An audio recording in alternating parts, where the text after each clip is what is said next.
जय हिंद। हमारे YouTube channel PCS classes में एक बार फिर से स्वागत है आपका। दोस्तों, आज आपके लिए हम एक कक्षा 10 के बायो का पूरा बहुविकल्पी वाला प्रश्न पूरी सीरीज लेकर आए हैं। इस वाली सीरीज को यदि आपने देख लिया तो गारंटी करते हैं कि आपका एक नंबर भी ओएमआर शीट में जो भी भरना है बायो से रिलेटिव, वो एक भी नंबर नहीं छूटेगा।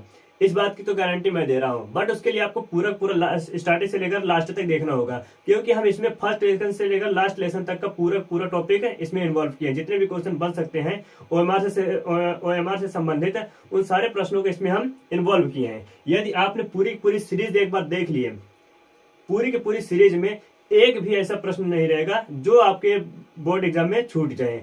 और हम इसमें जो भी महत्वपूर्ण प्रश्न है उनको एक्सप्लेन भी करते हुए चलेंगे, ताकि आपका जो लघु उत्तरीय वाला प्रश्न है वो भी धीरे धीरे क्लियर होता रहेगा। ठीक है, तो हम चलिए वीडियो की स्टार्ट करते हैं। जैसे कि आप देख पा रहे हैं, पहला आपका जो लेसन है ये है जैव प्रक्रम। जीवों में होने वाली समस्त प्रक्रियाओं को जैव प्रक्रम कहते हैं। ये लेसन का नाम है। हम इससे संबंधित जो भी आपके बहुविकल्पी प्रश्न बनने वाले हैं उन सारे बहुविकल्पी प्रश्नों को इसमें इन्वॉल्व किए हैं। बट आप उसके लिए पूरा फोकस करके हुए देखिएगा। ठीक है, देखिएगा पहला प्रश्न हमारा, पौधों में वाष्पोत्सर्जन किस भाग में होता है? पौधों में वाष्पोत्सर्जन की क्रिया जो होती है वो पौधों के किस भाग में होता है? पहला ऑप्शन है जड़, तना, पत्ती, फूल। तो याद रखना दोस्तों कि पौधों में वाष्पोत्सर्जन की क्रिया पत्ती में होती है। पत्ती में पाया जाता है रंध्र। इन रंध्रों के ही द्वारा वाष्पोत्सर्जन की क्रिया संपन्न होती है। अगला प्रश्न देखिएगा, मानव रक्त में उपस्थित यूरिया की सामान्य मात्रा होती है। मानव रक्त में यूरिया की सामान्य मात्रा बताना है कितना होता है। तो याद रखना इसमें 100 मिलीग्राम है, 20 मिलीग्राम है, 30 मिलीग्राम है, 40 मिलीग्राम है। तो इसमें से 30 मिलीग्राम यूरिया की मात्रा पाई जाती है मानव रक्त में। ठीक है, अगला प्रश्न देखिएगा, तीसरा है, श्वसन क्रिया के दौरान कितने प्रतिशत ऊर्जा ताप के रूप में निष्कासित होती है? तो ताप के रूप में निष्कासित होने वाली जो ऊर्जा की मात्रा होती है वो होता है आपका 20%। क्लियर है दोस्तों? यहां से पहले में देखिएगा सी है, दूसरे में देखिएगा सी है, तीसरे में भी ए है। क्लियर है? अब अगला प्रश्न देखिएगा, मनुष्य में वृक्क एक तंत्र का भाग होता है जो संबंधित है। किससे संबंधित है? पोषण से, श्वसन से, उत्सर्जन से, परिवहन से। तो पहला हमारा ऑप्शन सही हो जाता है, उत्सर्जन तंत्र से संबंधित होता है वृक्क की संरचना। ठीक है, अगला प्रश्न देखिएगा, पौधों के वायवीय भागों से जल की निष्कर्ष की क्रिया कहलाती है। निष्कर्ष मतलब जो होता है जल के निष्कासन की क्रिया कहलाती है। तो पौधों का वायवीय भाग जो होता है, याद रखना, परागण पहला है, निषेचन, विसरण, वाष्पोत्सर्जन। तो वायवीय भाग जिसमें जल का निष्कर्षण होता है वो वाला ऑप्शन आपका वाष्पोत्सर्जन की क्रिया द्वारा जल निष्कासित होता है। ठीक है, अगला प्रश्न देखिएगा, छठा नंबर है, वह प्रक्रम जिनके द्वारा शरीर में ऊर्जा का उत्पादन होता है कहलाता है। जिनके द्वारा शरीर में ऊर्जा का उत्पादन होता है वो कहलाता है। याद रखना इसमें से ऑप्शन है, ऑप्शन ए है श्वसन। पोषण में ऊर्जा का उत्पादन नहीं होता, ग्लूकोज का निर्माण होता है, ग्लूकोज खींचा जाता है। उत्सर्जन में नहीं होता है, उत्तेजनशीलता में नहीं होता है। श्वसन के दौरान एटीपी मुक्त होते हैं। याद रखना बच्चों, एटीपी से हमें ऊर्जा मिलती है। ये श्वसन की प्रक्रिया हमारे वायवीय भागों मतलब पेशियों में भी पाया जाता है, और साथ ही साथ श्वसन की प्रक्रिया पाई जाती है माइटोकॉन्ड्रिया में। कोशिका के माइटोकॉन्ड्रिया में श्वसन की प्रक्रिया पाई जाती है। ठीक है, अब अगला प्रश्न देखिएगा, कौन सी क्रिया सभी जीवों के लिए अनिवार्य है?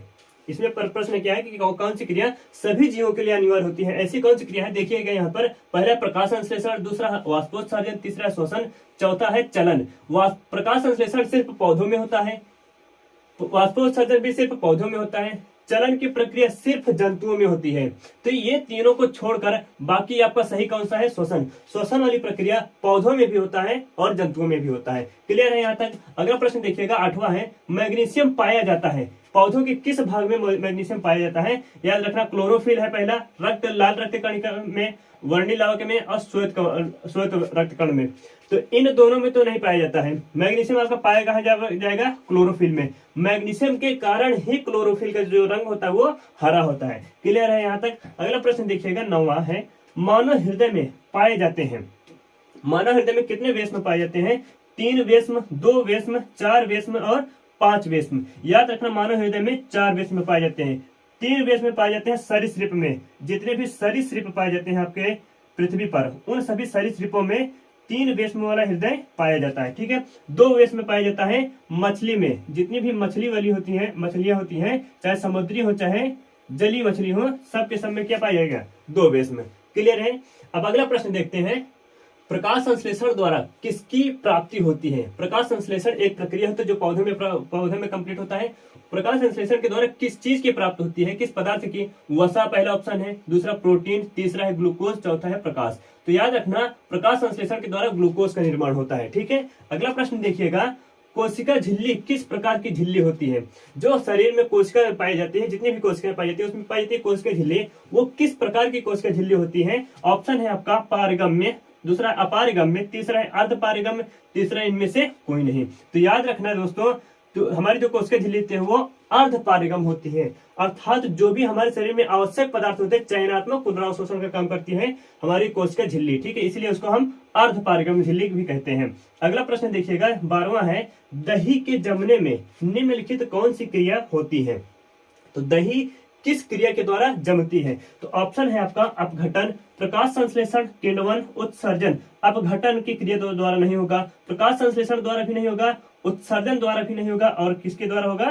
किण्वन के द्वारा। ठीक है, तो आपका ऑप्शन सी सही हो जाता है। दही जमने में निम्नलिखित कौन सी क्रिया उत्तर होती है? तो किण्वन की क्रिया होती है। क्लियर है? अब अगला प्रश्न देखिएगा, प्रश्न आप नोट करते हुए चलिएगा जिससे कि आपका डाउट भी क्लियर होता जाए। ठीक है, 13वां प्रश्न हमारा देखिएगा, जीवन की उपापचयी क्रियाओं के संचालन के लिए निम्नलिखित में से कौन सा आवश्यक है? कौन आवश्यक है? जीवन में कह रहा है उपापचय क्रियाओं के लिए कौन आवश्यक है इसमें से? तो याद रखना, पहला ऑप्शन देखिएगा, निरंतर ऊर्जा की आपूर्ति पहला है, दूसरा शरीर की वृद्धि, तीसरा है टूटे फूटे ऊतकों की मरम्मत। इनमें से निरंतर ऊर्जा की भी आवश्यकता जरूरी है ये उपापचय क्रिया में।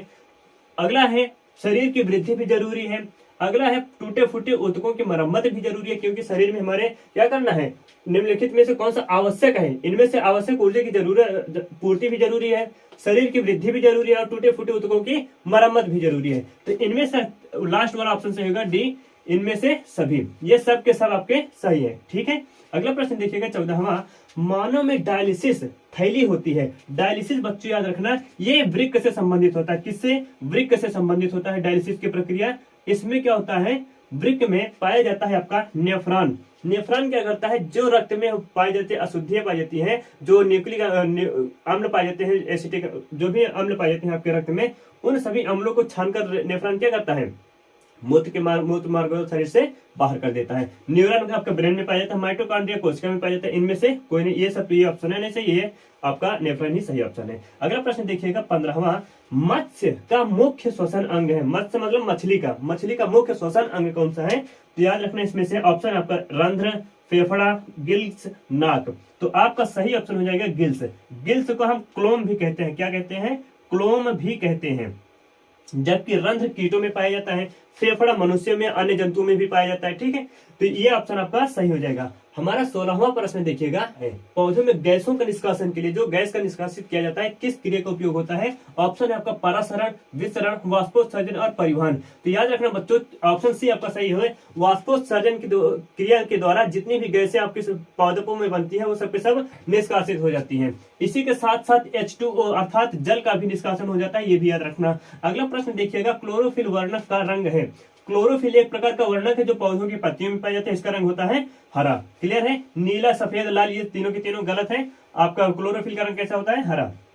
अगला ऑप्शन देखिएगा 18, कवक में पोषण की विधि कौन सी विधि पाई जाती है? तो कवक में बच्चों याद रखना, अगला प्रश्न है, ऑप्शन देखिए, स्वपोषी, अगला है मृतोपजीवी, अगला है सी है ऑप्शन समभोजी, और अगला है इनमें से कोई नहीं। तो याद रखना बच्चों, कवक में पोषण की जो विधि होती है वो मृतोपजीवी होती है, अर्थात सभी कवक जितने भी होते हैं वो सड़े गले पदार्थों पर आश्रित रहते हैं, मृतोपजीवी होते हैं, इसलिए उनको क्या कहते हैं? हम मृतोपजीवी पोषण। ठीक है, अगला प्रश्न देखिएगा हमारा, रेजिन एवं गोंद कहाँ संचित होता है? पहला है फ्लोएम में, दूसरा है कॉर्टेक्स में, तीसरा है छाल में, चौथा है पुराने जाइलम में। तो याद रखना बच्चों, हमारा जो रेजिन होता है पौधों में पाया जाता है, रेजिन एवं गोंद, वो इकट्ठा रहता है, संग्रहित रहता है, संचित रहता है पुराने जाइलम में। क्लियर है? अगला प्रश्न देखिएगा 20वां है, शरीर में भोजन को पचाना किस प्रकार की अभिक्रिया पाई जाती है? किस प्रकार की अभिक्रिया है? भोजन का पचना जो होता है वो किस प्रकार की अभिक्रिया है? तो इसमें है, पहला ऑप्शन है उपचयन, दूसरा संचयन, तीसरा है विस्थापन, चौथा है अपचयन। तो याद रखना बच्चों, भोजन को तोड़ने फोड़ने की प्रक्रिया को कहते हैं हम अपचयन की प्रक्रिया। क्या कहते हैं? अपचयन की प्रक्रिया कहते हैं। जबकि जोड़ने की बात आएगी, जैसे प्रकाश संश्लेषण हो गया या फिर प्रोटीन का संश्लेषण हो गया, तो वो आपका आएगा उपचयन। लेकिन यहाँ पर पचना आ रहा है या फिर श्वसन आएगा, तब क्या होगा? अपचयन की प्रक्रिया। ठीक है, अगला प्रश्न देखिएगा, रक्त क्या है? रक्त एक प्रकार का क्या है? इसमें ऑप्शन है कोशिका, बी ऑप्शन है ऊतक, सी ऑप्शन है पदार्थ, डी ऑप्शन है इनमें से कोई नहीं। तो आपका रक्त जो होता है एक प्रकार का ऊतक होता है। इनमें से कौन सा ऊतक होता है बच्चों, याद रखना है, वो संयोजी ऊतक होता है। कौन सा ऊतक होता है? संयोजी ऊतक होता है। रक्त एक प्रकार का संयोजी ऊतक होता है। क्लियर है? आप अब आगे देखते हैं, अगला प्रश्न देखिए कौन सा है। बच्चों याद रखना, हम थोड़ा स्पीड में चलेंगे, जिससे कि बहुत सारे प्रश्न का सीरीज है। इस सीरीज को पूरी तरह से खत्म करना है, ताकि आपका एक भी डाउट क्लियर ना हो, एक भी डाउट मन में ना रहे। ठीक है, हमारा अगला प्रश्न देखिएगा, निम्नलिखित में कौन उत्सर्जी अंग है? ये आपके कुछ ऑप्शन दिए गए हैं, वृक्क, अग्न्याशय, आंख, इनमें से कोई नहीं। तो वृक्क एक प्रकार का उत्सर्जी अंग होता है। ठीक है, आंख आपका उत्सर्जी अंग नहीं है, अग्न्याशय उत्सर्जी अंग नहीं है, इनमें से कोई नहीं। ये तो ऑप्शन ही गलत है आपका। ऑप्शन कौन सा सही है? वृक्क। ठीक है, अगला प्रश्न देखिएगा, रक्षी कोशिकाएं पाई जाती है। रक्षी कोशिकाएं मतलब होता है बच्चों ऐसी कोशिकाएं जो रक्षा करती हैं। रक्षी कोशिकाएं याद रखना कहां पर पाई जाती हैं? जड़ में, पत्तियों में, फूलों में, फलों में। तो आपका ऑप्शन सी है, ऑप्शन बी सही है, पत्तियों में पाई जाती है। ये पत्तियों में जो रंध्र होता है, रंध्र, उसके साइड में दो कोशिकाएं पाई जाती हैं। इन दोनों कोशिकाओं को क्या कहते हैं? रक्षी कोशिका। एक कोशिका ये एक कोशिका ये है। इन दोनों कोशिकाओं को क्या कहते हैं? रक्षी कोशिका। ये रंध्र में ही पाई जाती है। ठीक है, अगला ऑप्शन प्रश्न देखिएगा, 24वां है, इथाइल एल्कोहल किस प्रकार की श्वसन में बनता है? इथाइल एल्कोहल या फिर एथिल एल्कोहल किस प्रकार के श्वसन में बनता है? ऑप्शन है ए है वायवीय श्वसन, अवायवीय श्वसन, ए और बी दोनों, इनमें से कोई नहीं। बच्चों याद रखना, इथाइल एल्कोहल का निर्माण अगर होगा तो अगर कार्बन डाइऑक्साइड का निर्माण हो रहा है या फिर एल्कोहल का निर्माण हो रहा है, तो वो अवायवीय श्वसन में एथिल एल्कोहल का निर्माण होता है। क्लियर है यहाँ तक? अगला प्रश्न देखिएगा, मनुष्य के सांस लेने और श्वास छोड़ने की क्रिया को क्या कहते हैं? तो याद रखना बच्चों, ऑप्शन आपका श्वासोच्छ्वास, श्वसन, निःश्वसन, उत्सर्जन। श्वास लेने और श्वास छोड़ने की क्रिया को कह रहा है, तो ऑप्शन आपका ए सही होगा, श्वासोच्छ्वास। श्वासोच्छ्वास में दो प्रक्रिया होती है, एक होता है निःश्वसन, एक होता है निःश्वसन। निःश्वसन को हम कहते हैं अंतः श्वसन, सॉरी, निःश्वसन को कहते हैं बाह्य श्वसन, और निःश्वसन को कहते हैं हम अंतः श्वसन। तो दो प्रकार की प्रक्रिया होती है श्वासोच्छ्वास में। ठीक है, तो सांस लेना और श्वास छोड़ने की प्रक्रिया को हम श्वासोच्छ्वास कहते हैं। रक्त में आयरन की कमी से होने वाला एक रोग है। रक्त में आयरन की कमी हो जाएगी, अर्थात लौह की कमी हो जाएगी, तो कौन सा रोग हो जाएगा आपका? एनीमिया। ठीक है, एनीमिया में अगर लौह की, आयरन की कमी हो जाएगी तो आपका एनीमिया नामक रोग हो जाता है। अगला प्रश्न देखिएगा, पादपों में जाइलम उत्तरदायी है। जाइलम से बच्चों याद रखना, जाइलम जल से याद रखना, जाइलम से याद रखना जल। तो जल, ये पहले ही ऑप्शन आपका सही हो जाता है, जल का वहन करता है। किसका वहन करता है? जल का वहन करता है। भोजन का वहन करेगा फ्लोएम, जबकि एमिनो अम्ल का वहन करेगा, ये आपके एमिनो अम्ल का वहन करता ही नहीं। एमिनो अम्ल उसमें पाए नहीं जाते हैं। ऑक्सीजन का वहन करता है। ऑक्सीजन का वहन कौन करता है? तो पौधों में ऑक्सीजन का वहन नहीं होता है, बल्कि ऑक्सीजन का निर्माण होता है जो वाष्पोत्सर्जन की क्रिया या फिर प्रकाश संश्लेषण की क्रिया द्वारा होता है। तो ये आपका ऑप्शन पादपों में जाइलम का उत्तरदायी होता है, वो जल का वहन करता है। ठीक है, अगला प्रश्न देखिएगा, कूटपाद किसमें पाया जाता है? कूटपाद को हम झूठा पैर भी कहते हैं, सीडोपोडिया भी कहते हैं। क्या कहते हैं? कूटपाद या झूठा पैर या फिर सीडोपोडिया कहते हैं। तो याद रखना, इसमें किसमें पाया जाता है? पैरामीशियम में, यूग्लिना में, अमीबा में, इनमें से कोई नहीं। तो आपका अमीबा में कूटपाद का निर्माण होता है, वो लगातार बनते रहता है और बिगड़ता रहता है। ठीक है, अगला प्रश्न देखिएगा, प्रकृति में ऑक्सीजन का संतुलन कैसे बना रहता है? तो प्रकृति में ऑक्सीजन का संतुलन किसके द्वारा बना रहता है? संयोजन की क्रिया द्वारा, प्रकाश संश्लेषण, अपघटन, इनमें से कोई नहीं। तो प्रकाश संश्लेषण की क्रिया द्वारा ऑक्सीजन का संतुलन बना रहता है। क्लियर है यहाँ तक? अगला प्रश्न देखिएगा, 30वां है, स्टोमेटा पौधों के किस अंग में पाया जाता है? अभी आपको बताया कि पत्ते में स्टोमेटा पाया जाता है। स्टोमेटा मतलब होता है रंध्र। तना में, पत्तियों में, जड़ में कोई नहीं। तो पत्तियों में आपका रंध्र पाया जाता है, जिसको हम स्टोमेटा, इंग्लिश में स्टोमेटा कहते हैं, हिंदी में क्या कहेंगे बच्चों? रंध्र। ठीक है, ये प्रश्न आप लोग याद रखने, ये इंपॉर्टेंट प्रश्न है। अगला प्रश्न देखिएगा, मानव हृदय का औसत प्रकुंचन दाब है लगभग कितना? प्रकुंचन मतलब होता है जब हृदय सिकुड़ता है, तो सिकुड़ते वक्त आपके हृदय को बहुत तेजी से पंप करता है, ब्लड को पंप करता है। तो जब ब्लड को पंप करेगा तो उस वक्त रक्त दाब कितना होता है? तो 120 mmHg, 150 mmHg, 90 mmHg और इनमें से कोई नहीं। तो 120 mmHg होता है जब ब्लड को पंप करता है हृदय। अगला प्रश्न देखिएगा, इनमें से कौन प्रकाश संश्लेषी अंगक है? प्रकाश संश्लेषी अंग याद रखना, प्रकाश संश्लेषी अंग इसमें से हरित पत्ती है, स्ट्रोमा, ग्रेना, हरित लवक। इनमें से याद रखना प्रकाश संश्लेषी अंग पूछ रहा है तो अंग आपका हो जाता है हरित लवक, ठीक है। जबकि हरित लवक के अंदर क्या पाया जाता है? ग्रेना, ठीक है। और इसी हरित लवक के पाया जाता है स्ट्रोमा। जबकि पूरे पत्ती में क्या पाया जाता है? हरित लवक। तो प्रकाश संश्लेषी अंग के बारे में पूछ रहा है तो आपका हरित लवक सही हो जाएगा, ठीक है। अगला प्रश्न देखिएगा, 33वां प्रश्न है, वाष्पोत्सर्जन कैसी प्रक्रिया होती है? वाष्पोत्सर्जन कैसी प्रक्रिया होती है? शारीरिक, भौतिक, रासायनिक, प्राकृतिक। तो वाष्पोत्सर्जन की क्रिया जो होती है वो होती है भौतिक प्रक्रिया, ठीक है। जबकि अगर यहाँ पर प्रकाश संश्लेषण होता है, प्रकाश संश्लेषण कैसी प्रक्रिया है? तो प्रकाश संश्लेषण एक रासायनिक प्रक्रिया है, वाष्पोत्सर्जन क्या है? एक भौतिक प्रक्रिया है, ठीक है। यहाँ तक कोई दिक्कत नहीं होनी चाहिए। अगला प्रश्न देखते हैं हम, पाइरुवेट के विखंडन से यह कार्बन डाइऑक्साइड, जल तथा ऊर्जा देता है, यह क्रिया होती है। क्या क्या कह रहा है? कार्बन डाइऑक्साइड दे रहा है, जल दे रहा है और ऊर्जा दे रहा है। यह क्रिया क्या कहलाती है? यह क्रिया होती है, कहाँ पे होती है? कोशिका द्रव्य में, माइटोकॉन्ड्रिया में, हरित लवक में, केंद्रक में। क्या क्या दे रहा है? कार्बन डाइऑक्साइड दे रहा है, ठीक है। जल भी दे रहा है, ठीक है। ऊर्जा भी दे रहा है, ठीक है। तो यह प्रक्रिया कहाँ पे होती है? आपके माइटोकॉन्ड्रिया में, ठीक है। माइटोकॉन्ड्रिया में आपके यह प्रक्रिया पूरी संपन्न होती है। क्लियर है यहाँ तक? अगला प्रश्न देखिएगा, 33वां प्रश्न है, जठर ग्रंथियां कहाँ पाई जाती हैं? जातकूट, सॉरी ये आपका गलत ऑप्शन आ गया है, प्रिंटिंग सॉरी टाइपिंग गलत हो गई है। तो जठर ग्रंथियां कहाँ पाई जाती हैं, ठीक है। कहाँ पाई जाती हैं? आंखों में, अग्न्याशय में, यकृत में, अमाशय में। तो जठर ग्रंथियां, जठर का एक दूसरा नाम है, अमाशय का एक दूसरा नाम है, होता है जठर, ठीक है। अमाशय का दूसरा नाम क्या है? जठर। तो जठर ग्रंथि कहाँ पर पाई जाती है? अमाशय में। अगला प्रश्न याद देखना, 36वां है, खुला परिसंचरण तंत्र किस में पाया जाता है? खुला परिसंचरण तंत्र जिसमें रक्त दब तेजी से नहीं, प्रेशर से नहीं बहता और उसमें रुधिर वाहिनी नहीं पाई जाती है। तो मनुष्य में रुधिर वाहिनी पाई जाती है, काकरोच में, घोड़ा में, ऊंट में। घोड़ा में भी रुधिर वाहिनी पाई जाती है, ऊंट में भी रुधिर वाहिनी पाई जाती है। आपका ऑप्शन बी सही हो जाएगा, कॉकरोच में खुला परिसंचरण तंत्र पाया जाता है। अगला प्रश्न देखिएगा, वह विधि जिसमें जीव पोषक तत्वों को ग्रहण कर उनका उपयोग अपने वृद्धि के लिए करता है एवं जनन के लिए करता है, तो उन्हें क्या कहते हैं? तो उन्हें याद रखना बच्चों, जिसमें जीव वृद्धि कर रहा है और जनन कर रहा है तो अंतर्ग्रहण नहीं कहेंगे, परपोषण नहीं कहेंगे, पोषण कहेंगे, स्वपोषण भी नहीं कहेंगे, ठीक है। तो आपका पोषण सही हो जाता है, जो ऊर्जा ग्रहण करेगा, वृद्धि करेगा और जनन की क्रिया करता है, तो यह प्रक्रिया आपके पोषण कहलाती है। अगला प्रश्न 38वां देखिएगा, प्रकाश संश्लेषण होता है, प्रकाश संश्लेषण किस में होता है? सॉरी, प्रकाश संश्लेषण होता है कब होता है? दिन में होता है कि रात में होता है? याद रखना बच्चों, रात में तो नहीं होगा, क्योंकि प्रकाश संश्लेषण के लिए प्रकाश सबसे ज्यादा जरूरी है, प्रकाश निकलता है दिन में। अगला देखिएगा, सुबह शाम, तो हालांकि सुबह शाम ज्यादा होता है लेकिन प्रकाश संश्लेषण अभिक्रिया दिन में ही ज्यादा होती है, क्लियर है। और सुबह के टाइम पर कुछ ज्यादा होगी, शाम के टाइम पर भी कुछ ज्यादा होती है। यहाँ पर कोई दिक्कत नहीं होनी चाहिए, लेकिन अगर पूछा जा रहा है प्रकाश संश्लेषण होता है कब होता है, तो दिन में ही होता है। पादप में फ्लोएम संवाहक होता है, पादप में फ्लोएम संवाहक होता है, तो किसका संवाहक होता है फ्लोएम? अभी आपको बताया था जस्ट, भोजन का वहन करता है, जबकि जाइलम करता है जल का वहन करता है, लेकिन जो पादप में फ्लोएम पाया जाता है ये भोजन का वहन करता है, भोजन को पूरे शरीर पत्तियों से पूरे जड़ में पहुंचाने का काम करता है। अगला प्रश्न देखते हैं, प्रकाश संश्लेषण क्रिया में ऑक्सीजन बाहर निकलता है, प्रकाश संश्लेषण क्रिया में ऑक्सीजन बाहर निकलता है, क्या टूटने की वजह से बाहर निकलता है ऑक्सीजन?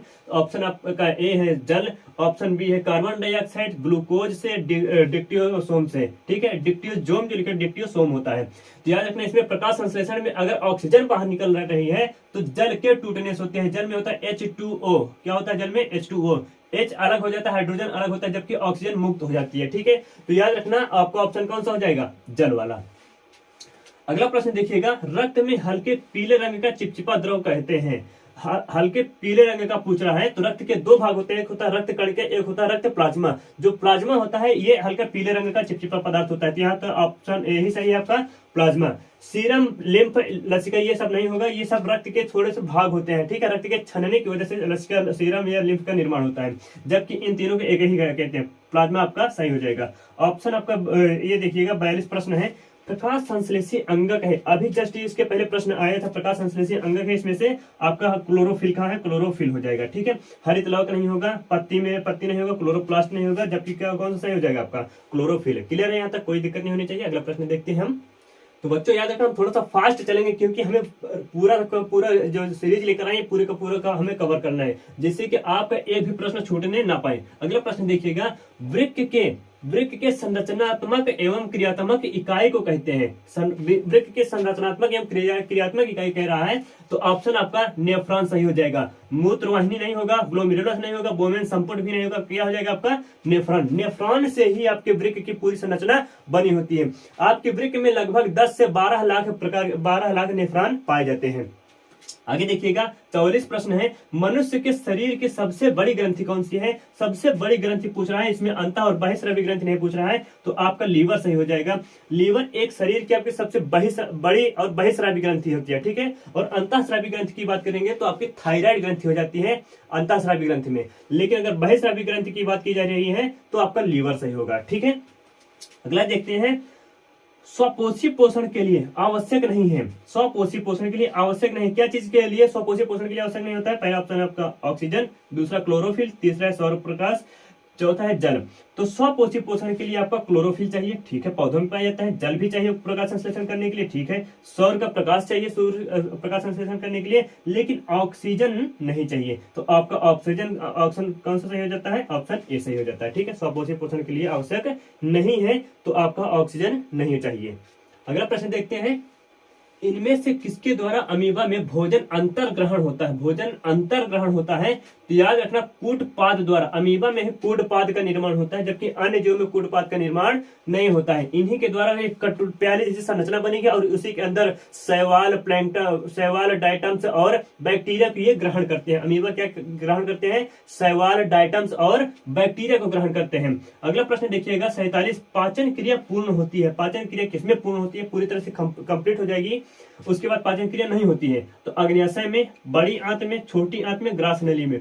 तो आपके आहार नल का सबसे अंतिम भाग होता है छोटी आंत। छोटी आंत में पूर्ण पाचन होता है, जबकि बड़ी आंत में पाचन नहीं होता, जल का अवशोषण होता है। याद रखना, यहाँ पर बड़ी आंत में जल का अवशोषण होता है, छोटी आंत में भोजन का पूर्ण रूप से पाचन हो जाता है।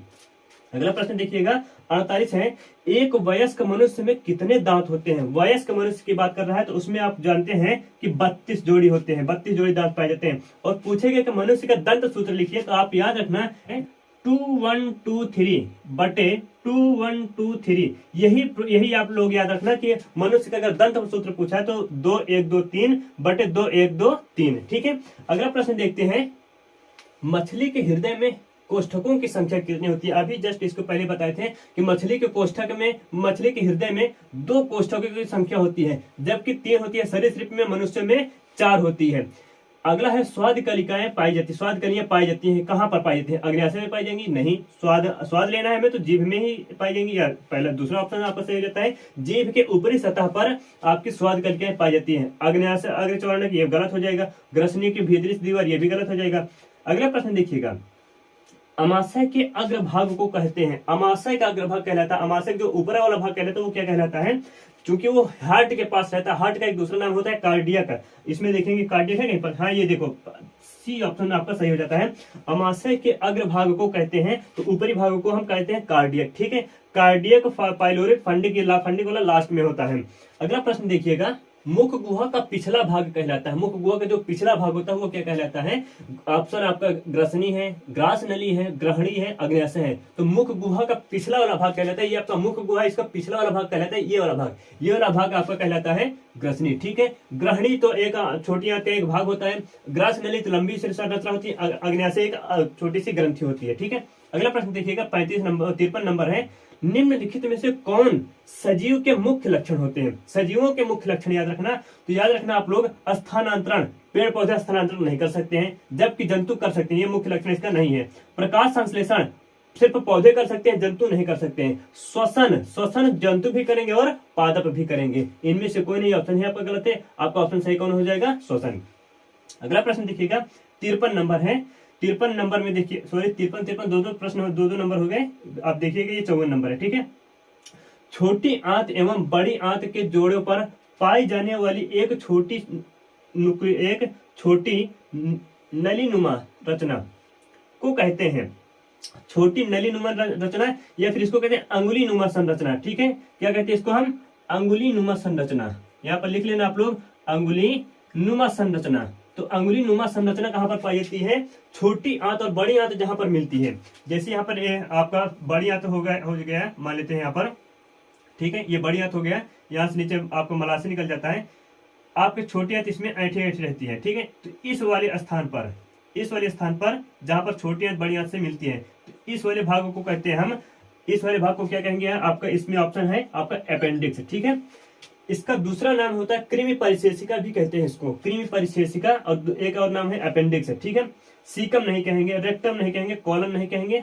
आपका ऑप्शन कौन सा हो जाएगा? ऑप्शन डी सही हो जाएगा। ठीक है, अब अगला देखते हैं, अगला कौन सा प्रश्न है दोस्तों। आपको जहां भी डाउट हो उस प्रश्न को आप जरूर कमेंट करिएगा, ताकि हम उस प्रश्न को आपका सॉल्व कर सके। ठीक है, अगला प्रश्न आपका है, अमाशय में अधपचे भोजन के लेई की तरह, अमाशय में अधपचे भोजन के लेई की तरह स्वरूप को क्या कहते हैं? जब हमारा भोजन मुंह में होता है, तो भोजन की 3 अवस्थाएं होती है जब हम भोजन को ग्रहण करते हैं। तो जब आपका भोजन मुख में होता है तो तब उसको कहते हैं बोलस। क्या कहेंगे बच्चों? बोलस। बोलस में लार मिल जाता है। क्या होता है? लार मिल जाता है, तब वो बोलस बन जाता है। अब ये बोलस जब आगे जाएगा तो बदल जाता है आपके काइम में। किसमें बदल जाता है? काइम में। तो दूसरा ऑप्शन हो जाता है आपका काइम। ठीक है, दूसरा क्या हो जाता है? काइम। अब ये काइम में, काइम कहां तक रहेगा? तो छोटी आंत और बड़ी आंत तक क्या रहेगा? काइम। जब अमाशय गुदा वाले भाग में पहुंचेगा, मलाशय में, तब बन जाता है काइल। ठीक है, तो इसमें प्रश्न क्या पूछा है देखिएगा, अमाशय में प्रश्न क्या है? अमाशय में अधपचे भोजन के लेई की तरह के स्वरूप को क्या कहते हैं? तो लेई की तरह स्वरूप जो होता है उसको हम काइम कहते हैं। आपका ऑप्शन ए सही हो जाता है। अगला प्रश्न देखिएगा, डेंटाइन के ऊपरी दांतों की सुरक्षा हेतु पाई जाने वाली कठोर परत को कहते हैं। तो डेंटाइन का ऊपरी परत जो दांतों की सुरक्षा करती है उसको हम कहते हैं इनेमल। ये दांत का शरीर का सबसे कठोर भाग अगर कोई है तो वो इनेमल। ठीक है, अगला प्रश्न देखिएगा, 57वां प्रश्न है, प्रकाश संश्लेषी इकाई है। प्रकाश संश्लेषी इकाई, ये तीसरी बार प्रश्न रिपीटेड हो रहा है। इसका मतलब क्या है कि ये प्रश्न बहुत ही ज्यादा इंपॉर्टेंट है। ठीक है, आपके लिए, क्योंकि 3 बार रिपीट हुआ है और इसको हम कई बार देख चुके हैं। अगला है क्लोरोप्लास्ट, प्लास्टिड, क्लोरोफिल, इनमें से कोई नहीं। तो आपका ऑप्शन सी सही हो जाएगा। प्रकाश संश्लेषी इकाई पूछ रहा है तो इकाई आपका क्या हो जाएगा? क्लोरोफिल। ठीक है, उम्मीद है आपको समझ में आ रहा होगा। अब अगला प्रश्न देखते हैं। अगला प्रश्न कौन सा है?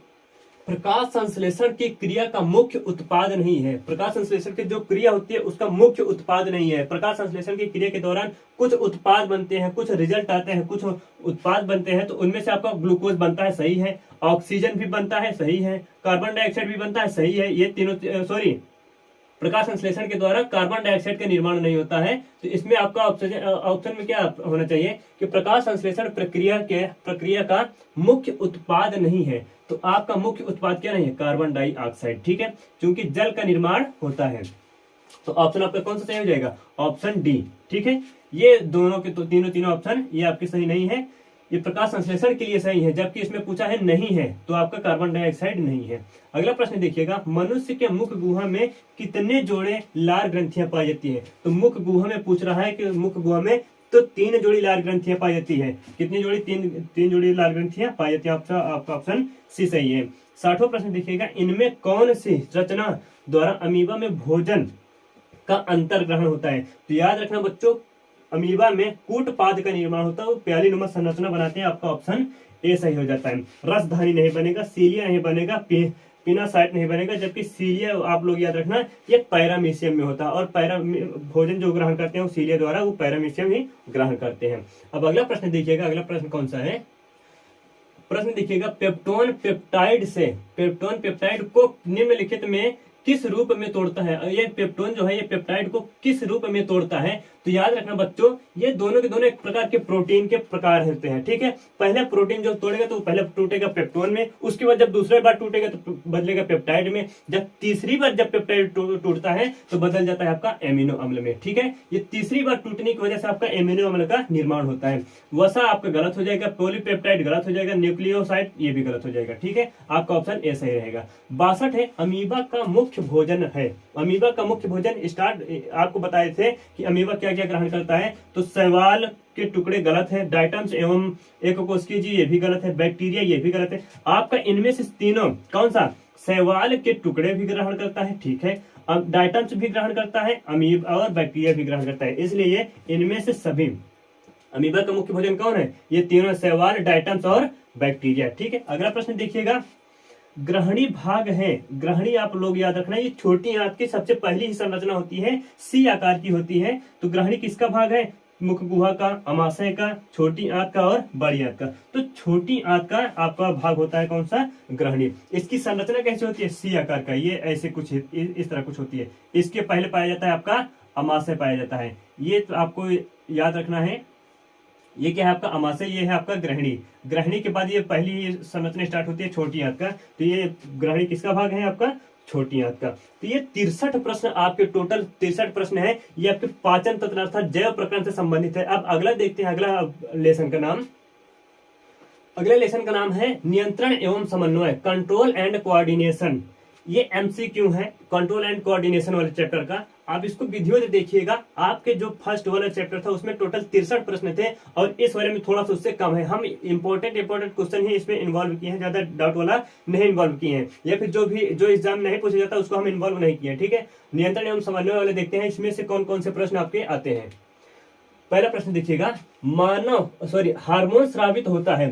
तो हार्मोन स्रावित कहाँ पे होता है, किसके द्वारा होता है? तो ऑप्शन आपका अंतःस्रावी ग्रंथि, बहिस्रावी ग्रंथि, नलिका ग्रंथि और इनमें से कोई नहीं। तो याद रखना बच्चों, हार्मोन जो स्रावित होता है वो अंतः ग्रंथि के द्वारा स्रावित होता है और अंतः ग्रंथि में ही हार्मोन का निर्माण होता है। ये डायरेक्ट रुधिर में मिल जाते हैं।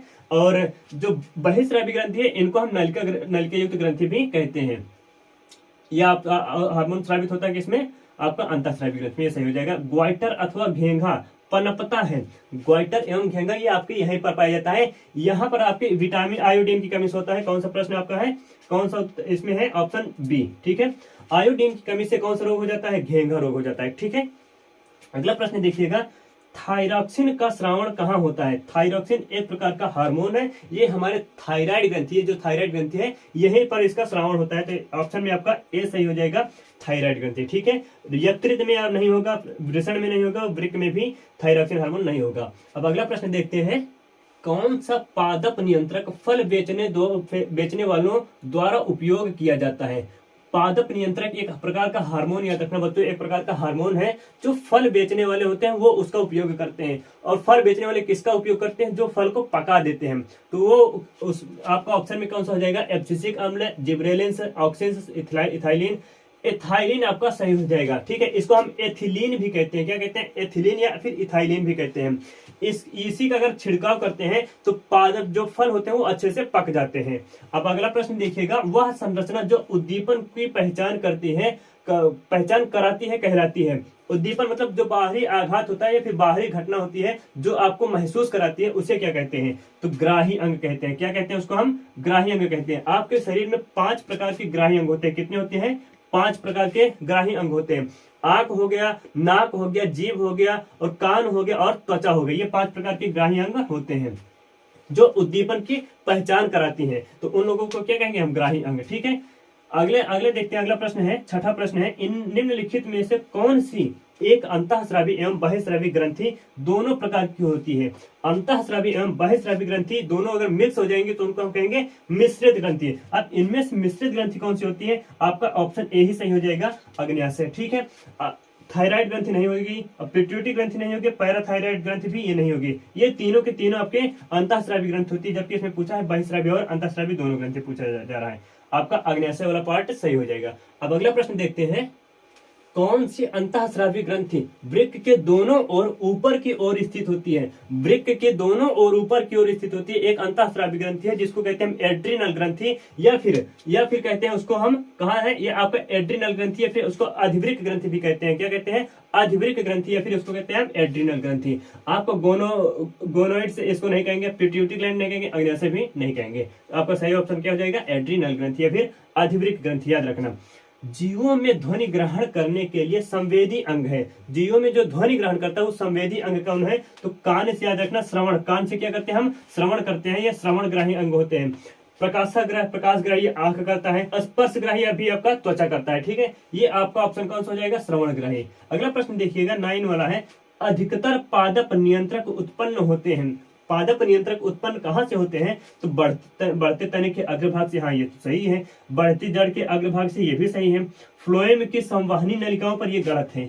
ए और बी ये दोनों हैं, तो ए और बी आपका सही हो जाता है। ए और बी दोनों के दोनों आपका सही हो जाता है। ठीक है, अब अगला प्रश्न देखिएगा।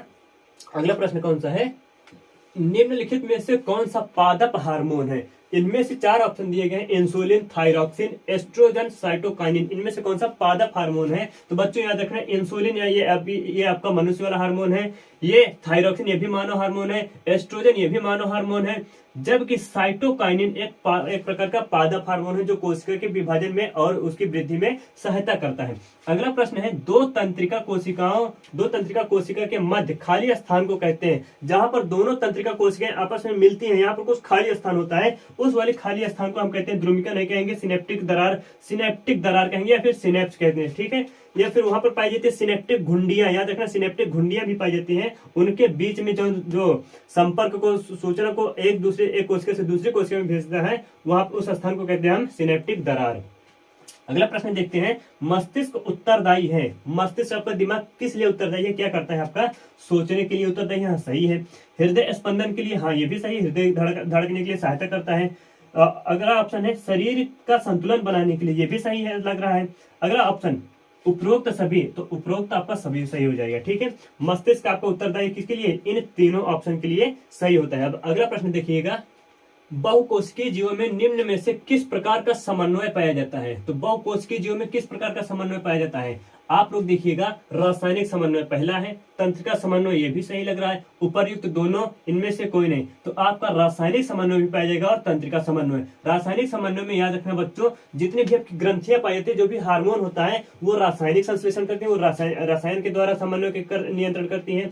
और जो तंत्रिका तंत्र है, ये आपकी सूचना का प्रसारण करने का काम करती है। तो आपके इनमें से ये दोनों सही हो जाएगा, उपर्युक्त दोनों। अगला प्रश्न देखिएगा, तंत्रिका कोशिकाएं कितने प्रकार की होती हैं। तो तंत्रिका कोशिकाएं 3 प्रकार की होती हैं। ऑप्शन आपका इसमें ऑप्शन सी है आपका, ये सही हो जाएगा। ठीक है, अगला प्रश्न देखिएगा, प्रतिवर्ती चाप कहाँ बनते हैं। जो प्रतिवर्ती चाप होता है, ये कहाँ पर बनता है, तो याद रखना बच्चों, मेरुरज्जु, मस्तिष्क, पेशी ऊतक, इनमें से कोई नहीं, आपका प्रतिवर्ती चाप बनता है मेरुरज्जु में। क्लियर है, यहाँ तक कोई दिक्कत नहीं होनी चाहिए। अब अगला प्रश्न देखते हैं, शरीर की प्रधान नियंत्रक ग्रंथि किसे कहते हैं। जो शरीर के मुख्य ग्रंथि होती है, मुख्य अर्थात मास्टर ग्रंथि जिसको कहते हैं हम, तो प्रधान नियंत्रक ग्रंथि किसे कहते हैं, जनन ग्रंथि को नहीं कहेंगे, पीयूष ग्रंथि को, किसको कहेंगे हम, पीयूष ग्रंथि को हम प्रधान नियंत्रक ग्रंथि भी कहते हैं। थायराइड ग्रंथि को नहीं कहेंगे, इनमें से कोई नहीं, ये गलत ऑप्शन है।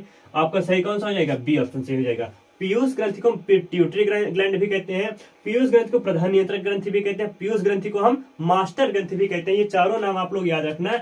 अब अगला प्रश्न देखिएगा, 17वां है, अंतःस्रावी ग्रंथि होती है। अंतःस्रावी ग्रंथि होती है, नलिका विहीन होती है, नलिका युक्त होती है, दोनों होती है, इनमें से कोई नहीं। तो बच्चों याद रखना, अंतःस्रावी ग्रंथि से हार्मोन स्रावित होता है। क्या होता है, हार्मोन स्रावित होता है। तो हार्मोन अगर निकलेगा तो इसके लिए रुधिर चाहिए, और रुधिर में नलिका विहीन होता है, तो आपका ऑप्शन क्या हो जाएगा, ऑप्शन ए सही हो जाएगा। ठीक है, अग्न्याशय द्वारा निम्न में से कौन सा हार्मोन स्रावित होता है।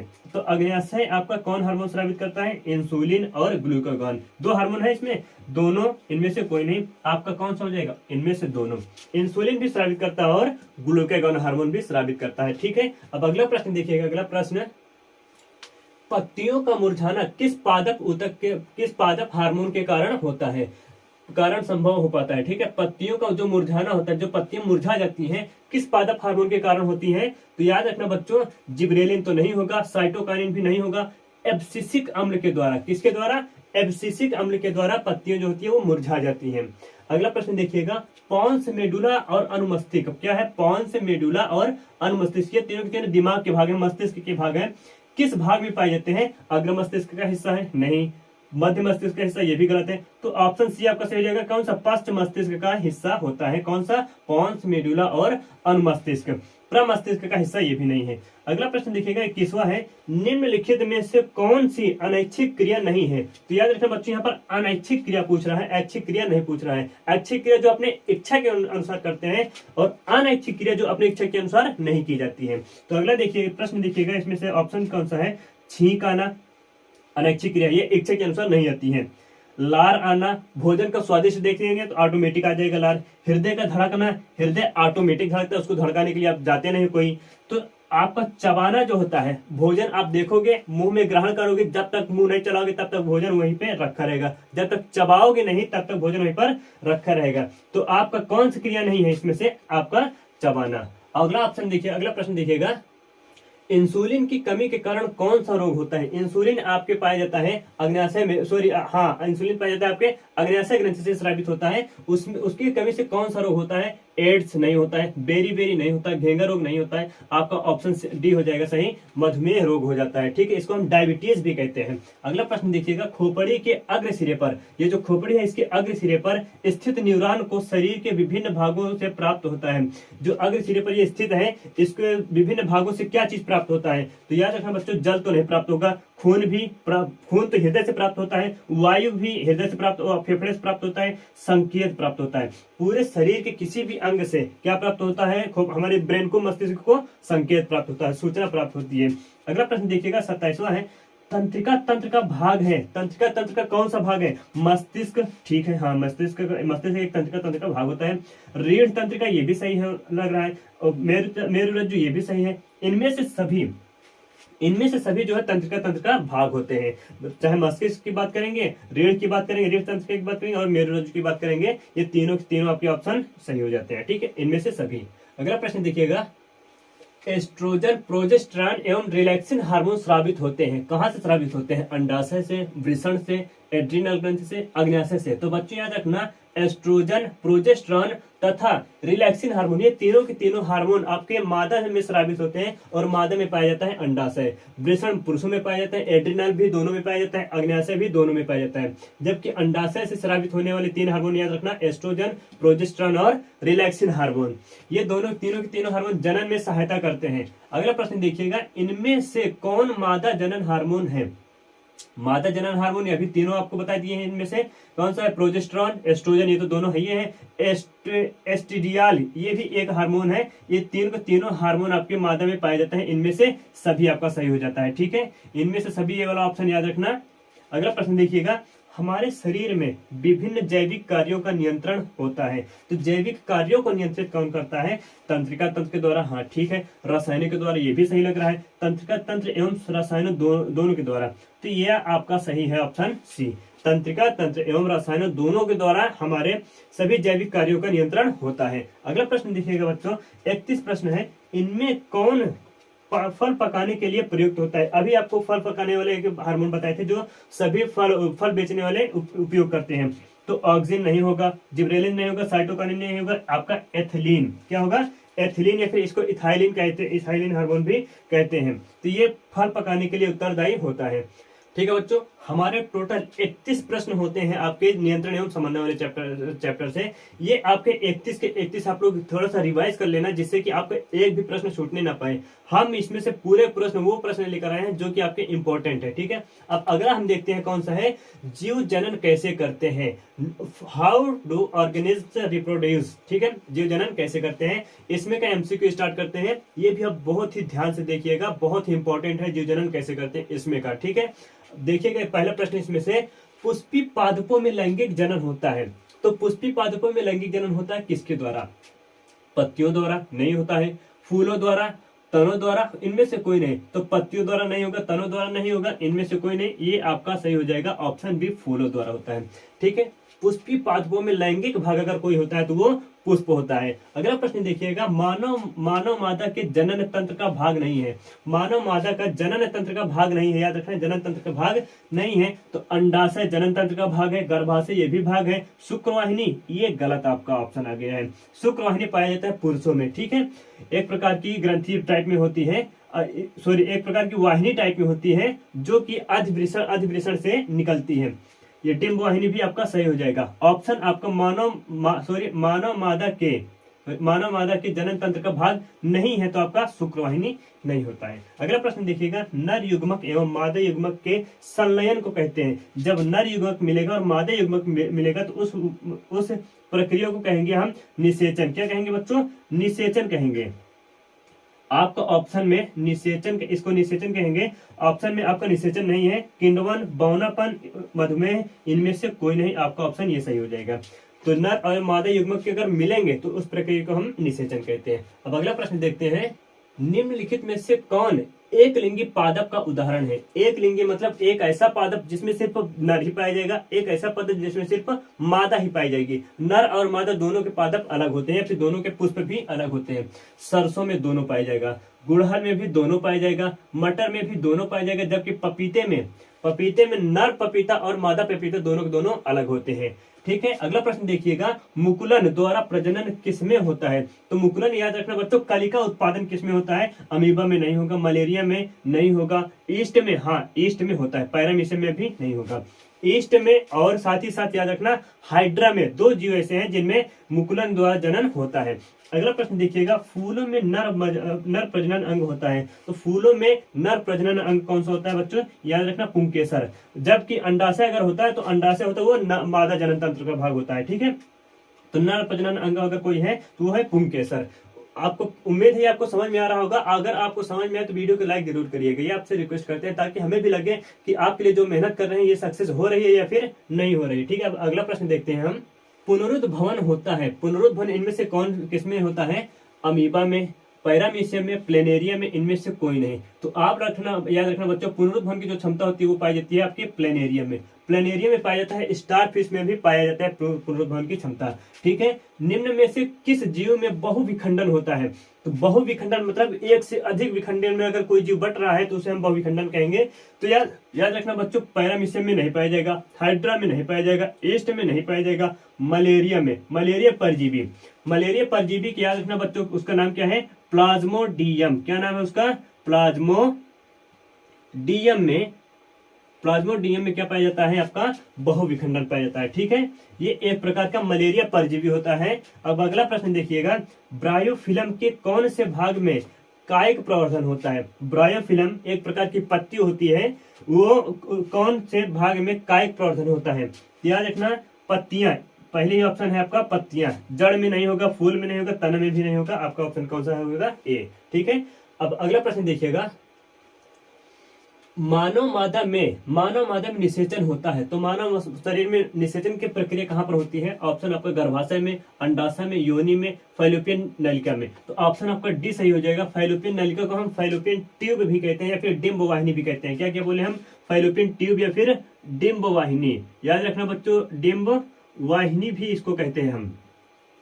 अगला प्रश्न देखिएगा, तने द्वारा कायिक प्रवर्धन होता है। तने के द्वारा किसमें कायिक प्रवर्धन होता है? ऑप्शन आपका पुदीने में, हल्दी में, अदरक में, सभी में। तो पुदीने में भी आपका तने का भाग है, हल्दी भी एक तने का भाग है, अदरक भी एक तने का भाग है, तो इनमें से सभी। ये आपका ऑप्शन से हो जाएगा। खंडन द्वारा जनन होता है। तो खंडन मतलब जो भी जीव रहेगा वो कई खंडों में टूट जाएगा, जितने खंडों में टूटेगा उतने प्रकार के जीव वहां पर बन जाते हैं। तो मेढक में नहीं होगा, सितारा मछली में, टिड्डे में, कौवे में। तो आपका खंडन द्वारा जो जनन होता है वो आपके सितारा मछली में होता है, स्टार फिश भी इसको हम कहते हैं। अब अगला प्रश्न देखिएगा, कायिक प्रवर्धन संभव है। जो कोशिकायिक प्रवर्धन होता है, कायिक जनन होता है, वो किसमें संभव हो सकता है? तो जड़ में हाँ हो सकता है, तने में भी हो सकता है, पत्ती द्वारा भी हो सकता है, उपरोक्त सभी। मतलब जो कायिक जनन होता है वो तीनों के द्वारा हो सकता है। तने पर अपस्थानिक कलिकाएं पाई जाती हैं। तने पर अपस्थानिक कलिका कहाँ पर पाई जाती है? पुदीने में, हाँ सही में पाया जाता है, आलू में भी पाया जाता है, अदरक में भी पाया जाता है, इनमें सभी, इन सभी में अपस्थानिक कलिकाएं पाई जाती हैं। अपस्थानिक कलिका मतलब होता है बच्चों एक ऐसी कलिका जो पौधे के किसी भी भाग में पाई जाए, चाहे पत्ती में भी पाई जाएगी तो तब भी अपस्थानिक कलिका कहेंगे, जड़ में पाई जाएगी तब भी अपस्थानिक कलिका कहेंगे, अगर तने में पाई जा रही तब भी उसको अपस्थानिक कलिका हम कहते हैं। तो यहाँ पर अपस्थानिक कलिका कहाँ पर पाई जाती है? पुदीने में, आलू में, अदरक में और इन सभी में भी पाई जाती है। अगला प्रश्न देखिएगा, पराग कोश में होता है। पराग कोश ये एक प्रकार, इसको हम पुंकेसर कहते हैं। पुंकेसर में क्या होता है? पराग कोश का जो भाग होता है उसमें आपको पाया जाता है, इसमें कहा गया परागण, पराग कण पाया जाता है। ठीक है। बाह्य दल नहीं पाया जाएगा, अंडक नहीं पाया जाएगा, अंडाशय भी नहीं पाया जाता है। ऑप्शन आपका डी सही हो जाएगा। अब अगला प्रश्न देखिएगा, एड्स रोग का प्रमुख कारण होता है। एड्स रोग का प्रमुख कारण क्या है? असुरक्षित यौन संपर्क। पहले ही ऑप्शन आपका सही हो जाता है। असुरक्षित अगर यौन संपर्क के द्वारा अगर यौन करेंगे तब उस समय आपका एड्स होने के चांसेस बढ़ जाते हैं। ठीक है, खून की कमी से नहीं होगा, विटामिन की कमी से नहीं होगा, पोषण की कमी से भी नहीं होता है।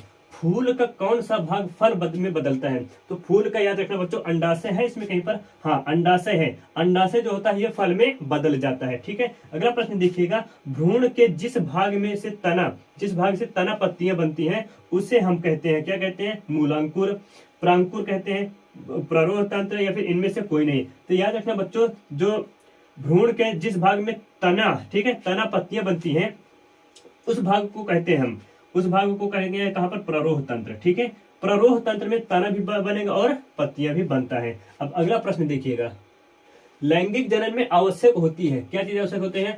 केवल नर, हाँ मान लेते हैं नर तो आवश्यक होता ही है, केवल स्त्री नहीं, नर एवं स्त्री दोनों, नर एवं स्त्री दोनों होते हैं, इनमें के दोनों की आवश्यकता होती है लैंगिक जनन।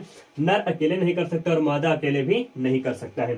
ठीक है, अगला प्रश्न देखिएगा, पुरुषों में यौन आरंभ के लक्षण हैं। जो पुरुषों में यौन आरंभ होते हैं अर्थात किशोरावस्था जब चालू होती है उसके लक्षण क्या क्या है? दाढ़ी एवं मूछ का उगना, हाँ सही है। कंठ का फूल जाना, हाँ ठीक है ये भी सही है। मांसपेशियों में उभार आना, हाँ ठीक है, मांसपेशी भी मजबूत हो जाती है। इनमें से ये सही, ये सभी हो जाते हैं जो कि यौनारंभ के लक्षण होते हैं। ठीक है, अगला प्रश्न देखिएगा, स्त्रियों में यौनारंभ के लक्षण क्या है? स्तनों की वृद्धि, हाँ सही है। नितंबों का उभरना, ये भी सही है।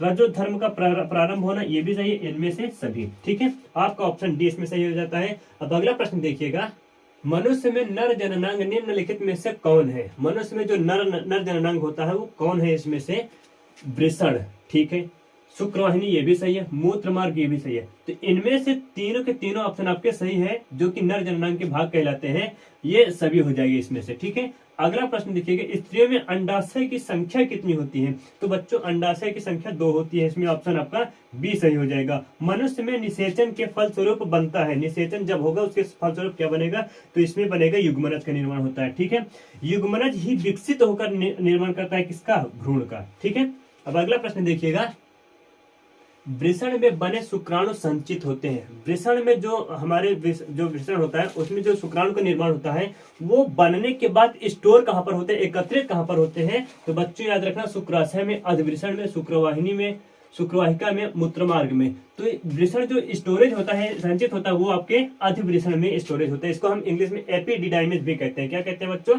एपिडिडाइमिस। ठीक है, अगला प्रश्न देखिएगा, मानव जनन अंग किस आयु में परिपक्व एवं क्रियाशील होता है? मानव जनन अंग किस आयु में परिपक्व एवं क्रियाशील होता है? तो परिपक्व एवं क्रियाशील कब होगा? 18 वर्ष की आयु में। इस अवस्था को हम किशोरावस्था भी कहते हैं। ठीक है, अगला प्रश्न देखिएगा, शुक्राणु का निर्माण होता है, जो शुक्राणु का निर्माण होता है वो कहां पर होता है? तो आपके वृषण में, अंडाशय में, गर्भाशय में, इनमें से सभी। तो आपका वृषण में निर्माण होगा किसका? शुक्राणु का। शुक्राणु के निर्माण के लिए बच्चों याद रखना, शरीर के तापमान से 2 से 3 डिग्री सेल्सियस शरीर का इसका तापमान कम होना चाहिए। ठीक है, तब जाके आपका शुक्राणु का निर्माण होगा, अन्यथा शुक्राणु का निर्माण नहीं होगा। ठीक है, अब अगला प्रश्न देखते हैं, पुष्प का कौन सा भाग परागकण बनाता है? ठीक है, पुष्प का कौन सा भाग परागकण बनाता है? तो याद रखना बच्चों, पुष्प का पुंकेसर वाला भाग परागकण बनाता है। इसमें कहे पुंकेसर है? हाँ है। पुंकेसर वाला भाग जो होता है ये परागकण का निर्माण करता है। गन्ना, गुलाब एवं अंगूर के कृषि में किस जनन की उपयोगिता की जाती है? तो गन्ना, गुलाब, अंगूर, ठीक है, इन सब की खेती में किस चीज की उपयोगिता की जाती है? मुकुलन विधि द्वारा। ठीक है, गलत है, आपका ऑप्शन है कायिक विधि द्वारा, खंडन विधि द्वारा, विखंडन विधि द्वारा। तो आपको याद रखना बच्चों, कायिक विधि द्वारा गन्ना, गुलाब, अंगूर कृषि, इन सब की कृषि की जाती है। ठीक है, अगला प्रश्न देखिएगा, मादा जनन तंत्र में दोनों अंडवाहिकाएं संयुक्त होकर एक लचीली थैली नुमा संरचना बनाती है, जो निर्माण करता है किसका? जिसे कहते हैं दोनों अंडवाहिका, अर्थात दोनों फैलोपियन ट्यूब जब आपस में मिलेंगी तो उस जगह पर निर्माण करते हैं आपका, ग्रीवा का नहीं करेंगे, योनि का नहीं करेंगे, गर्भाशय का निर्माण करती है। ठीक है, जो थैली नुमा लचीले संरचना होती है उस संरचना को कहते हैं हम गर्भाशय। इनमें से कोई ऑप्शन आपका गलत हो जाएगा। अगला प्रश्न देखिएगा, मानव मादा में गर्भकाल समय होता है कितना? मानव मादा में जो गर्भकाल का समय होता है, अर्थात जब तक शिशु पेट में रहता है, गर्भधारण में रहता है, भ्रूणावस्था में रहता है, तब तो वो काल कितना होता है? तो बच्चों याद रखना 9 माह। 9 माह तक कोई भी शिशु माँ के गर्भ में रहता है, उसके बाद 9वें महीने के बाद ही उसका जन्म होता है। ऋतुस्राव या रजोधर्म, ऋतुस्राव या रजोधर्म का समय होता है, इसको हम मासिक चक्र भी कहते हैं। ठीक है, 3 से 7 दिन। आपका ऑप्शन में क्या हो जाएगा? ऑप्शन ए सही हो जाएगा। 3 से 7 दिन ऋतुस्राव या फिर रजोधर्म का समय होता है। 3 से 9 दिन ये गलत हो जाएगा, 4 से 10 दिन गलत हो जाएगा, 5 से 11 दिन गलत हो जाएगा। आपका ऑप्शन ए सही हो जाएगा। ठीक है, वह प्रक्रम जिसके द्वारा जीव अपने जैसी संतानों की उत्पत्ति करते हैं कहलाता है। अगर जीव अपने जैसे संतानों को उत्पन्न कर रहा है तो प्रक्रिया जनन कहलानी चाहिए। इसमें है हाँ, ऑप्शन ए सही है। इसमें क्या कहलाएगा? सॉरी, क्या कहेगा? जनन की प्रक्रिया कहलाती है। डायफ्राम गलत है, निषेचन गलत है, भ्रूण भी गलत है। ऑप्शन है आपका ए सही हो जाएगा। ठीक है, उम्मीद है वीडियो आपको पसंद आ रहा है। अगर यदि पसंद आ रहा होगा तो आप लोग लाइक जरूर करिएगा, इससे हमारा भी हौसला बढ़ता है, जिससे कि हम और बेहतरीन से बेहतरीन मैटर आपको दे सकें। ठीक है, अब अगला प्रश्न देखते हैं। जनन कितने प्रकार से होता है? जो मनुष्य में जनन होता है या फिर किसी अन्य जीव में जनन होता है, वो कितने प्रकार से होता है? तो बच्चों इसमें आप लोग याद रखना, ऑप्शन आपका ए सही हो जाएगा। 2 प्रकार से होता है। तो एक जनन होता है अलैंगिक जनन, दूसरा होता है लैंगिक जनन। ठीक है, अगला प्रश्न देखिएगा। स्त्री केसर के आधारीय भाग को कहते हैं। स्त्री केसर का जो आधारीय भाग होता है, जहां पे स्त्री केसर सटा रहता है, उसका आधारीय भाग जो होता है उसको क्या कहते हैं? उस भाग को यहाँ पर थैलेमस है। पुष्पासन को कहते हैं, इंग्लिश में थैलेमस कहते हैं, हिंदी में उसको पुष्पासन कहते हैं। ठीक है बच्चों, अगला प्रश्न देखिएगा। पुंकेसर के अग्रभाग को कहते हैं। जो पुंकेसर का अगला भाग होता है उसे कहते हैं हम, यहाँ पर परागकोश होना चाहिए। परागकोश आपका ऑप्शन बी सही हो जाएगा। वर्तिका नहीं कहेंगे, वर्तिकाग्र यहाँ पर जो लिखा है यहाँ पर वो होना चाहिए वर्तिकाग्र। ठीक है, ये नहीं होना होगा, पराग नलिका भी नहीं होगा। आपका ऑप्शन क्या हो जाएगा? ऑप्शन बी सही हो जाएगा। ठीक है, अब अगला प्रश्न देखिएगा। निषेचन की क्रिया मुख्यतः किस जीव में होती है? निषेचन की क्रिया मुख्यतः किस जीव में होती है? अमीबा में नहीं होगा, क्योंकि वो एक लिंगी जीव है और वो उसमें अलैंगिक जनन होता है। ईस्ट में भी नहीं होगा। पुष्पी पादप एवं जंतुओं में होता है। हाँ, ये आपका ऑप्शन सही हो जाएगा। निषेचन की प्रक्रिया किसमें होगी? पुष्पी पादप एवं सभी जंतुओं में होगा। क्लियर है यहाँ तक? स्त्रियों के मासिक चक्र में एक परिपक्व अंडाणु किस दिन अंडाशय से बाहर आता है? तो याद रखना बच्चों, जब स्त्रियों के मासिक चक्र में जो एक परिपक्व अंडाणु होता है वो 28वें दिन बाहर आता है, वहां से आपके अंडाशय से बाहर आता है। तो यहाँ पर कितना दिन? पहले ही ऑप्शन आपका सही हो जाएगा 28वें दिन। 14वें दिन गलत हो गया, 20वें 30वें दिन गलत हो जाता है। ठीक है, निम्नलिखित में से कौन लैंगिक जनन संचारित रोग होता है? लैंगिक जनन संचारित रोग होता है तो कौन है इसमें से? एड्स हो जाएगा। ठीक है, अभी स्टार्टिंग में यहाँ आपको बताए थे कि एड्स जो होता है ये यौन संचरण के संचारी रोग होता है। तो बच्चों ये आपका जीव जनन कैसे करते हैं, ये वाला पूरा का पूरा जो इम्पोर्टेंट जो क्वेश्चन थे OMR शीट में भरने वाले, वो आपको हम पूरी तरह से क्लियर करा दिए हैं। उस टोटल 39 प्रश्न आपके जीव जनन कैसे करते हैं इसमें का प्रश्न है। ठीक है, अब अगला हम देखते हैं। अगला कौन सा है? अगला है अनुवांशिकता, हेरिडिटी। ठीक है, ये बहुत बोले तो हम बहुत ज्यादा मोस्ट इंपोर्टेंट प्रश्न है। इसमें से जो भी प्रश्न बनेंगे वो मेंडल के नियम से रिलेटेड सारे प्रश्न इसमें से बनेंगे। ठीक है, इसमें से देखिएगा, हम एक एक प्रश्न को सॉल्व करते हुए चलते हैं ताकि आपका भी डाउट जो होता है क्लियर होता रहेगा। और अगर आपने हमारी वीडियो को अनुमंडल के नियम वाला नहीं देखे हैं तो उसको भी जाकर के देख लीजिएगा डिस्क्रिप्शन बॉक्स में, और 3 डॉट पर उसका लिंक मिल जाएगा, आप वहां से जाकर के देख लीजिएगा। ठीक है, बहुत इंपॉर्टेंट है मेंडल के तीनों नियम। ठीक है, अब चलिए इसमें हम प्रश्न में देखते हैं। पहला प्रश्न इसमें से है, मनुष्य में कितने जोड़े गुणसूत्र पाए जाते हैं? जो मनुष्य होता है उसमें कितने जोड़े गुणसूत्र पाए जाते हैं ये तो सबको पता होगा लगभग। तो इसमें पाए जाते हैं 26, 14, 23 और 18। इसमें से आपका 23 जोड़ी गुणसूत्र टोटल मनुष्य में पाए जाते हैं। ठीक है, अगला है जीन शब्द की प्रस्तावना किसने दी थी? तो प्रस्तावना दिए थे जीन से, याद रखना जोहानसन। क्या बच्चों याद रखना? जीन से जोहानसन, याद रखना जोहानसन। यही जो दिए थे जीन शब्द नामक जीन के शब्द दिए थे। ठीक है, वाटसन गलत हो जाएगा, वेंडल गलत हो जाएगा, मेंडल भी गलत हो जाएगा, इनमें से किसी नहीं तो आपका ऑप्शन डी इसमें से सही हो जाएगा। ठीक है, तो जीन शब्द को किसने दिया था? जोहानसन ने। अगला प्रश्न, कौन से वैज्ञानिक मेंडल के नियमों की पुनः खोज की? तो पुनः खोज से संबंधित है। यहाँ पर पुनः जो लिखिए इसको कर देंगे, पुनः संबंधित है। तो शेरमैक, लैमार्क, डार्विन, लिनियस, इनमें से कोई नहीं। ये आप लोग बच्चे याद रखना, शेरमैक, इनको कहते हैं हम एरिक शेरमैक। ठीक है, क्या कहते हैं इसको हम? एरिक शेरमैक। ये बच्चों आप लोग याद रखना, शेरमैक। ये संबंधित है आपके मेंडल के आनुवंशिकता के नियम पुनः खोज की थी। 3 वैज्ञानिक थे जिन्होंने मेंडल के मरने के बाद उनके नियमों के पुनः खोज करना चालू किया। तो उसमें से एक वैज्ञानिक है एरिक शेरमैक। ठीक है, अब अगला प्रश्न देखिएगा।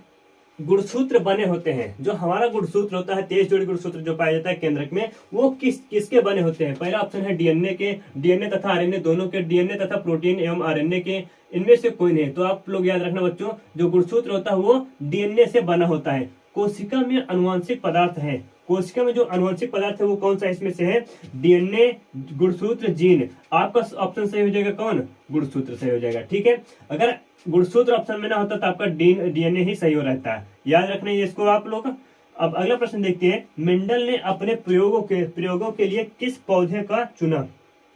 मेंडल ने जो प्रयोग किया था वो उस पर किस पौधे का चुनाव किया था? तो याद रखना बच्चों, चना का नहीं किया था, मटर का, सेम का, इनमें से कोई नहीं, तो मटर का ही चुनाव किया था। मटर एक पौधा था जिसके 7 जोड़ी लक्षणों को ये चुने थे। ठीक है, कितने? 7 जोड़ी। और टोटल की बात करेंगे 7 जोड़ी जो मुख्य लक्षण थे और 7 जोड़ी उसके विपरीत वाले लक्षण थे।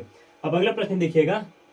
फ्रेडरिक मिशर ने न्यूक्लिक नाम किसे दिया है? ठीक है, क्या चीज बोले हम? फ्रेडरिक मिशर ने न्यूक्लिक नाम किसे दिया है? तो नाभिक अम्ल को, सल्फ्यूरिक अम्ल को, NaOH को, HCl को। तो बच्चे याद रखना, जो न्यूक्लिक जो नाम दिया है उसको हम नाभिक अम्ल भी कहते हैं। नाभिक अम्ल को याद रखना, जो न्यूक्लियस में पाए जाने वाले अम्ल होते हैं। 2 प्रकार के एसिड पाए जाते हैं न्यूक्लियस में, आपके एक आरएनए पाया जाता है, एक होता है डीएनए, जिसको हम डीऑक्सीराइबो न्यूक्लिक एसिड कहते हैं, एक को कहते हैं हम राइबोज न्यूक्लिक एसिड कहते हैं। तो 2 प्रकार के न्यूक्लिक एसिड पाए जाते हैं, कहां पर? आपके नाभिक में या फिर न्यूक्लियस में। ठीक है, अगला प्रश्न देखिएगा। प्रत्येक गुणसूत्र 2 कुंडलित धागों का बना होता है। जो गुणसूत्र होता है 2 कुंडलित धागों का बना होता है। इनमें से जिसे एक गुणसूत्र को कहते हैं, एक गुणसूत्र क्या होता है? इसको हम अर्ध गुणसूत्र कहते हैं। ठीक है, क्रोमोसोम नहीं, क्रोमोस्टोमेटा नहीं कहेंगे, गुणसूत्र बिंदु नहीं कहेंगे, इनमें से कोई नहीं। आपका क्या हो जाएगा? ऑप्शन ए सही हो जाएगा, अर्ध गुणसूत्र कहते हैं।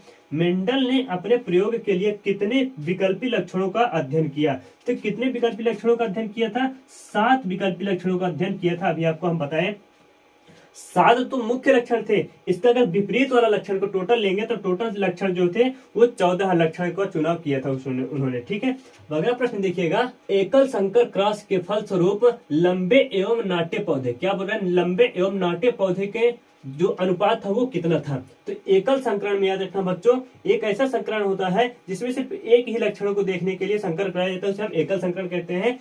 उस पर मेंडल ने जो प्रयोग किया था उस पर 3:1 का अनुपात आया था, अर्थात 3 ऐसे पौधे थे जो सब के सब लंबे थे, एक ऐसा पौधा था जो बौना था या फिर नाटा था। ठीक है, अगला प्रश्न देखिएगा। द्विसंकर क्रॉस के फलस्वरूप उत्पन्न पौधों के फिनोटाइप मतलब ऐसे लक्षण होता है जो बाहर से आपको दिखाई दे, आपको बाहर से लंबाई दिखाई देती है, फूलों का रंग दिखाई देता है, तो उसका अनुपात क्या था? फिनोटाइप लक्षण का अनुपात क्या था? तो जो द्विसंकरण में था वो 9:3:3:1 था। ठीक है, ये उसका फिनोटाइप था। अगला प्रश्न देखिएगा। स्त्रियों में लिंग गुणसूत्र होते हैं, स्त्रियों में जो लिंग गुणसूत्र होता है वो कौन कौन सा होता है? XY होता है। ठीक है, स्त्रियों में कौन सा होता है? XY होता है, जबकि पुरुषों में क्या कौन सा होता है? X और Y होता है। उम्मीद है आपको पसंद आया होगा। अगला प्रश्न देखिएगा। वंशागत नियमों का प्रतिपादन किसने किया था? जो आनुवंशिकता के नियम दिए थे किसने दिया था? चार्ल्स डार्विन ने नहीं दिया था, रॉबर्ट हुक ने नहीं दिए थे, जेसी बॉस ने नहीं दिया था, किसने दिए थे? ग्रेगर जॉन मेंडल ने दिया था। ठीक है, किसका? आनुवंशिकता का नियम या फिर वंशागति के नियम दिए थे। 3 नियम दिए थे। एक था, पहला नियम था प्रभाविता का नियम, पहला नियम था प्रभाविता का नियम, दूसरा पृथक्करण का नियम, तीसरा था स्वतंत्र अपव्यूहन का नियम। 3 नियम ये दिए थे। इनमें से कौन सही है? जो आपके 4 ऑप्शन है इनमें से कौन सा ऑप्शन सही है? अभी आपको जस्ट बताए थे। डीएनए का फुल फॉर्म क्या होता है? डीऑक्सीराइबो न्यूक्लिक एटोनिन गलत है, डीऑक्सीराइबो न्यूक्लिक एसिड ये आपका ऑप्शन सही होता है। ठीक है, तो आपका डीएनए का फुल फॉर्म क्या होता है? Deoxyribo nucleic acid. अगला प्रश्न देखिएगा। किसी जीव की जीन संरचना उस जीव का कहलाता है।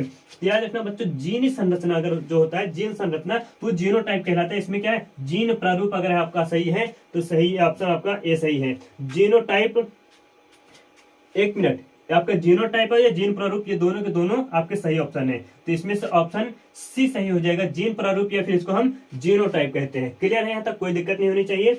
अगर यही आपका जो बाहरी संरचना होता है अर्थात फिनोटाइप होता है, तो फिनोटाइप होता है तो वहां पर आपको जो बाहर का लक्षण होता है उसको हम जीन प्रारूप नहीं कहते हैं, बाहरी लक्षण कहते हैं, जिसको हम फिनोटाइप कहते हैं। ठीक है, अगला प्रश्न देखिएगा, जीन प्रारूप तथा वातावरणीय दशाओं द्वारा निर्धारित वैसे अनुवांशिक लक्षण, क्या बोल रहे हैं, वैसे अनुवांशिक लक्षण वैसे अनुवांशिक लक्षण या विशेषक जो स्पष्ट रूप से दिखाई देते हैं, जो ऐसे अनुवांशिक लक्षण जो स्पष्ट रूप से आपको दिखाई देते हैं। ठीक है, अगर दिखाई दे रहे हैं तो आपको कुछ और हो जाएगा, जिसको हम प्रारूप लक्षण या फिर फिनोटाइप कहते हैं। इसमें ऑप्शन में कौन सा है, देखिएगा, जीनोटाइप, जीन प्रारूप गलत है, जीनोटाइप ये भी गलत है, आपका कौन हो जाएगा, ऑप्शन सी सही हो जाएगा, जीन लक्षण प्रारूप या फिर इसको फिनोटाइप कहते हैं। अगला प्रश्न देखिएगा, ग्रेगर जॉन मेंडल व्यक्तिगत जीवन में क्या थे, तो व्यक्तिगत जीवन में क्या थे, एक पादरी थे, एक चर्च के क्या थे, पादरी थे। ठीक है, आपका नाविक गलत हो जाएगा, व्यापारी कृषक, ये दोनों गलत हो जाएगा, ऑप्शन आपका सी सही हो जाएगा। 18वां प्रश्न है, मेंडल ने जनक पीढ़ी को किस लेटर से सूचित किया है, मेंडल ने जो जनक पीढ़ी था, जो जनक था, उसको हम पी कहते हैं, ऑप्शन आपका ए सही हो जाएगा। पी मतलब बच्चों होता है, याद रखना, पेरेंटल, क्या होता है, पी मतलब पेरेंटल पीढ़ी होता है, पेरेंटल पीढ़ी होता है पी मतलब। ठीक है, अगला देखते हैं, डीएनए में कितने प्रकार के नाइट्रोजन क्षारक होते हैं, नाइट्रोजन क्षारक बच्चों याद रखना, नाइट्रोजन बेस जिसको कहते हैं हम, तो ये 4 प्रकार के होते हैं, कौन कौन से, एडिनिन, ग्वानिन, साइटोसिन और थाइमिन। ठीक है, 4 प्रकार के ये डीएनए आपके नाइट्रोजनी बेस होते हैं जो कि डीएनए में पाए जाते हैं। ठीक है, कौन कौन सा, एडिनिन, ग्वानिन, साइटोसिन और थाइमिन। क्लियर है, अगला देखिएगा, 20वां प्रश्न है, जीव विज्ञान की वह शाखा जिसके अंतर्गत विभिन्नता तथा अनुवांशिकता का अध्ययन किया जाता है कहलाता है, विभिन्नता तथा अनुवांशिकता का अध्ययन क्या कहलाता है, वंशागति है कहीं पर, वह अनुवांशिकी है। जीवाश्म विज्ञान गलत हो जाएगा, भ्रूण विज्ञान गलत हो जाएगा, जीव विज्ञान गलत हो जाएगा, आपका ऑप्शन डी सही हो जाएगा, अनुवांशिकी कहते हैं। ठीक है, जिसमें अनुवांशिकता तथा भिन्नता का अध्ययन किया जाता है, कहां पर, भिन्नता तथा अनुवांशिकता का अध्ययन किया जाता है। ठीक है, ठीक है बच्चों, हमारा जो अनुवांशिकता वाला चैप्टर से था, हेरिडिटी वाले चैप्टर से था, इसमें से सिर्फ मात्र 20 प्रश्न ऐसे महत्वपूर्ण थे जो कि आपके एग्जाम, बोर्ड एग्जाम में आने के चांसेस बढ़ जाते हैं। ठीक है, इसका अगर आपने देख लिया है तो विश्वास करिए, इसमें से अगर जो भी प्रश्न आपने देखा है वो एग्जाम में आएगा तो आपसे छूटने नहीं पाएगा, और आएगा ही आएगा, ये तय है। ठीक है, अगला प्रश्न, अगले देखते हैं, अगला हमारा जो लेसन है, हमारा पर्यावरण, कौन सा है, आवर एनवायरमेंट, इसको कहते हैं हम हमारा पर्यावरण। याद रखना बच्चों, इसमें से जो भी महत्वपूर्ण, सिर्फ हम ज्यादा प्रश्न नहीं लिए हैं, जो भी महत्व इंपोर्टेंट प्रश्न है, जो रिपीटेड है बार बार, उन्हीं प्रश्नों को हम लिए हैं, और ये प्रश्न आपके एग्जाम बोर्ड में आएंगे तो आपसे छूटने नहीं पाएंगे। ठीक है, अगला प्रश्न देखिएगा, इसमें से पहला प्रश्न कौन सा है, निम्न में कौन जैव अनिम्नीकरणीय पदार्थ है, जैव अनिम्नीकरणीय मतलब ऐसे पदार्थ जिसको कोई भी जीव अपघटित नहीं कर सकता है, उन्हें हम जैव अनिम्नीकरणीय पदार्थ कहते हैं। पहला ऑप्शन है DDT, दूसरा कागज, वाहित माल, इनमें से कोई नहीं, तो ऑप्शन आपका ए सही हो जाएगा, DDT, डाइक्लोरो डाइफेनिल ट्राइक्लोरोएथेन, इसका फुल फॉर्म क्या है, डाइक्लोरो डाइफेनिल और ट्राइक्लोरोएथेन। ठीक है, अगला प्रश्न देखिएगा, ओजोन परत पाई जाती है, जो आपकी ओजोन परत पाई जाती है वो कहां पर होती है, स्ट्रेटोस्फीयर, एक्सोस्फीयर, आयनोस्फीयर, ट्रोपोस्फीयर, तो पहला ऑप्शन आपका सही हो जाएगा, स्ट्रेटोस्फीयर पाया जाता है। ठीक है, इसको हम समताप मंडल भी कहते हैं। अगला प्रश्न देखिएगा, निम्न में से कौन एक जलीय आहार श्रृंखला है, जलीय आहार श्रृंखला में बच्चों याद रखना, जो कि जल में पाया जा रहा है, ऐसी श्रृंखला जो जल में पाई जाती है वो घास उसमें स्थल पर नहीं पाई जाती है, तो आपका घास मतलब ये ऑप्शन पहले गलत हो गया, क्योंकि घास तो पाया जाता है स्थल में, जल में तो घास पाया नहीं जाता है। सवाल ये चांस है, घास ये भी गलत है, घास ये भी गलत है। ठीक है, क्योंकि हमें पता है कि घास जो होता है ये घास स्थल पर होता है, अगर यहाँ पर कह रहा है कि कोई घास स्थल या फिर जो जलीय आहार श्रृंखला है इसकी जगह पर होता है स्थलीय आहार श्रृंखला होता है, तब हम इन तीनों ऑप्शन में से किसी न किसी को चुनते हैं। क्योंकि यहाँ पर पूछ का अनुसार है जलीय आहार श्रृंखला, तो जलीय आहार श्रृंखला ऐसी श्रृंखला जो सिर्फ जल में ही पाई जाती है उसे हम जलीय आहार श्रृंखला कहते हैं। उनमें से आपका ऑप्शन बी सही हो जाएगा। शैवाल को खाएगा कौन, जलीय कीट, और जलीय कीट को खाएगा कौन, मछली। ठीक है, मछली को खाएगा कौन, बड़ी मछली। अगर आप और बढ़ाना चाहते हैं बड़ी मछली खा सकती है इसको। अगला प्रश्न देखिएगा, निम्नांकित में से किसे आप उपभोक्ता की श्रेणी में रखेंगे, उपभोक्ता की श्रेणी में आप इनमें से किसको रखते हैं। उपभोक्ता याद रखना दूसरे नंबर पर ही आएगा, हरे पेड़ पौधे नहीं रखेंगे क्योंकि ये उत्पादक है। नील हरित सेवल भी उत्पादक है। जंगली जानवर, हाँ जंगली जानवर को हम उपभोक्ता की श्रेणी में रखते हैं। ये आपका ऑप्शन सी सही हो जाएगा। फूल और पत्ती ये भी आपका उत्पादक की श्रेणी में आता है। ठीक है, उपभोक्ता की बात करें इसमें कौन सा उपभोक्ता की बात करें आपका जंगली जानवर आता है। ठीक है, पांचवा प्रश्न है निम्न में से कौन एक जैविक प्रक्रम द्वारा अपघटित होने वाला पदार्थ है। जैविक प्रक्रम मतलब जीवों के द्वारा जो सड़ाया गलाया जाता है वो प्रक्रम कहलाता है। इनमें से कौन से ऐसा कौन सा ऑप्शन है जो कि जैविक प्रक्रम द्वारा अपघटित होता है? तो सूखे घास, हाँ ये अपघटित हो सकते हैं। पॉलीथीन गैस नहीं हो सकते हैं। रबड़ नहीं हो सकते हैं। प्लास्टिक नहीं हो सकते हैं। ठीक है, आपका ऑप्शन ए सही हो जाएगा, सूखे घास पत्ते। ठीक है, ये आपका जैविक प्रक्रम द्वारा अर्थात जीवाणुओं द्वारा इसको अपघटित किया जा सकता है। क्लियर है यहाँ तक? अगला प्रश्न देखिएगा, छठवां है हरे पौधे कहलाते हैं। जो हरे पेड़ पौधे होते हैं वो क्या कहलाते हैं? तो याद रखना वो उत्पादक कहते हैं क्योंकि भोजन का उत्पादन करते हैं, निर्माण करते हैं। ठीक है, तो आपका ऑप्शन ए सही हो जाएगा, कौन सा? उत्पादक। अगला प्रश्न देखिएगा, इनमें मुर्दाखोर है। बच्चों याद रखना, मुर्दाखोर आपका सुनकर हंसी आ रही होगी, लेकिन मुर्दाखोर वास्तव में होता क्या है? ऐसे जो सिर्फ मरे हुए जीव जंतुओं को खाते हैं उन्हें हम मुर्दाखोर कहते हैं। अब इसमें से कौन सा सही है? आपको ऑप्शन देखिएगा, चील, सियार, कौवा, सभी।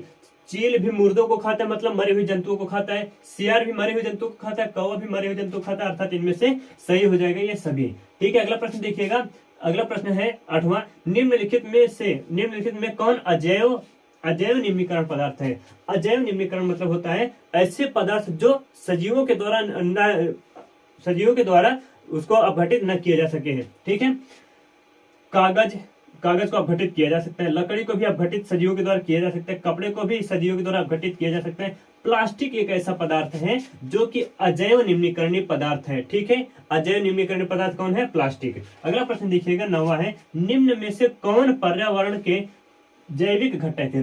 पर्यावरण के जैविक घटक याद रखना बच्चों, छोटे से लेकर बड़ा जीव भी पर्यावरण का एक जैविक घटक होता है। जिसमें जीवन होता है उसे हम जैविक घटक कहेंगे। इसमें क्या पौधों में जीवन होता है? हाँ होता है। वायु में जीवन नहीं होता है। ठीक है, जंतु में जीवन होता है, मनुष्य में जीवन होता है। अर्थात आपका इसमें क्या पूछ रहा है? पर्यावरण में जैविक घटक नहीं है, तो नहीं है इसमें से ऑप्शन बी सही हो जाएगा आपका, वायु। क्लियर है यहाँ तक? अगला प्रश्न देखिएगा, प्राकृतिक में पाया जाने वाला मुख्य स्रोत है, ऊर्जा का मुख्य स्रोत कौन है? कोयला गलत है।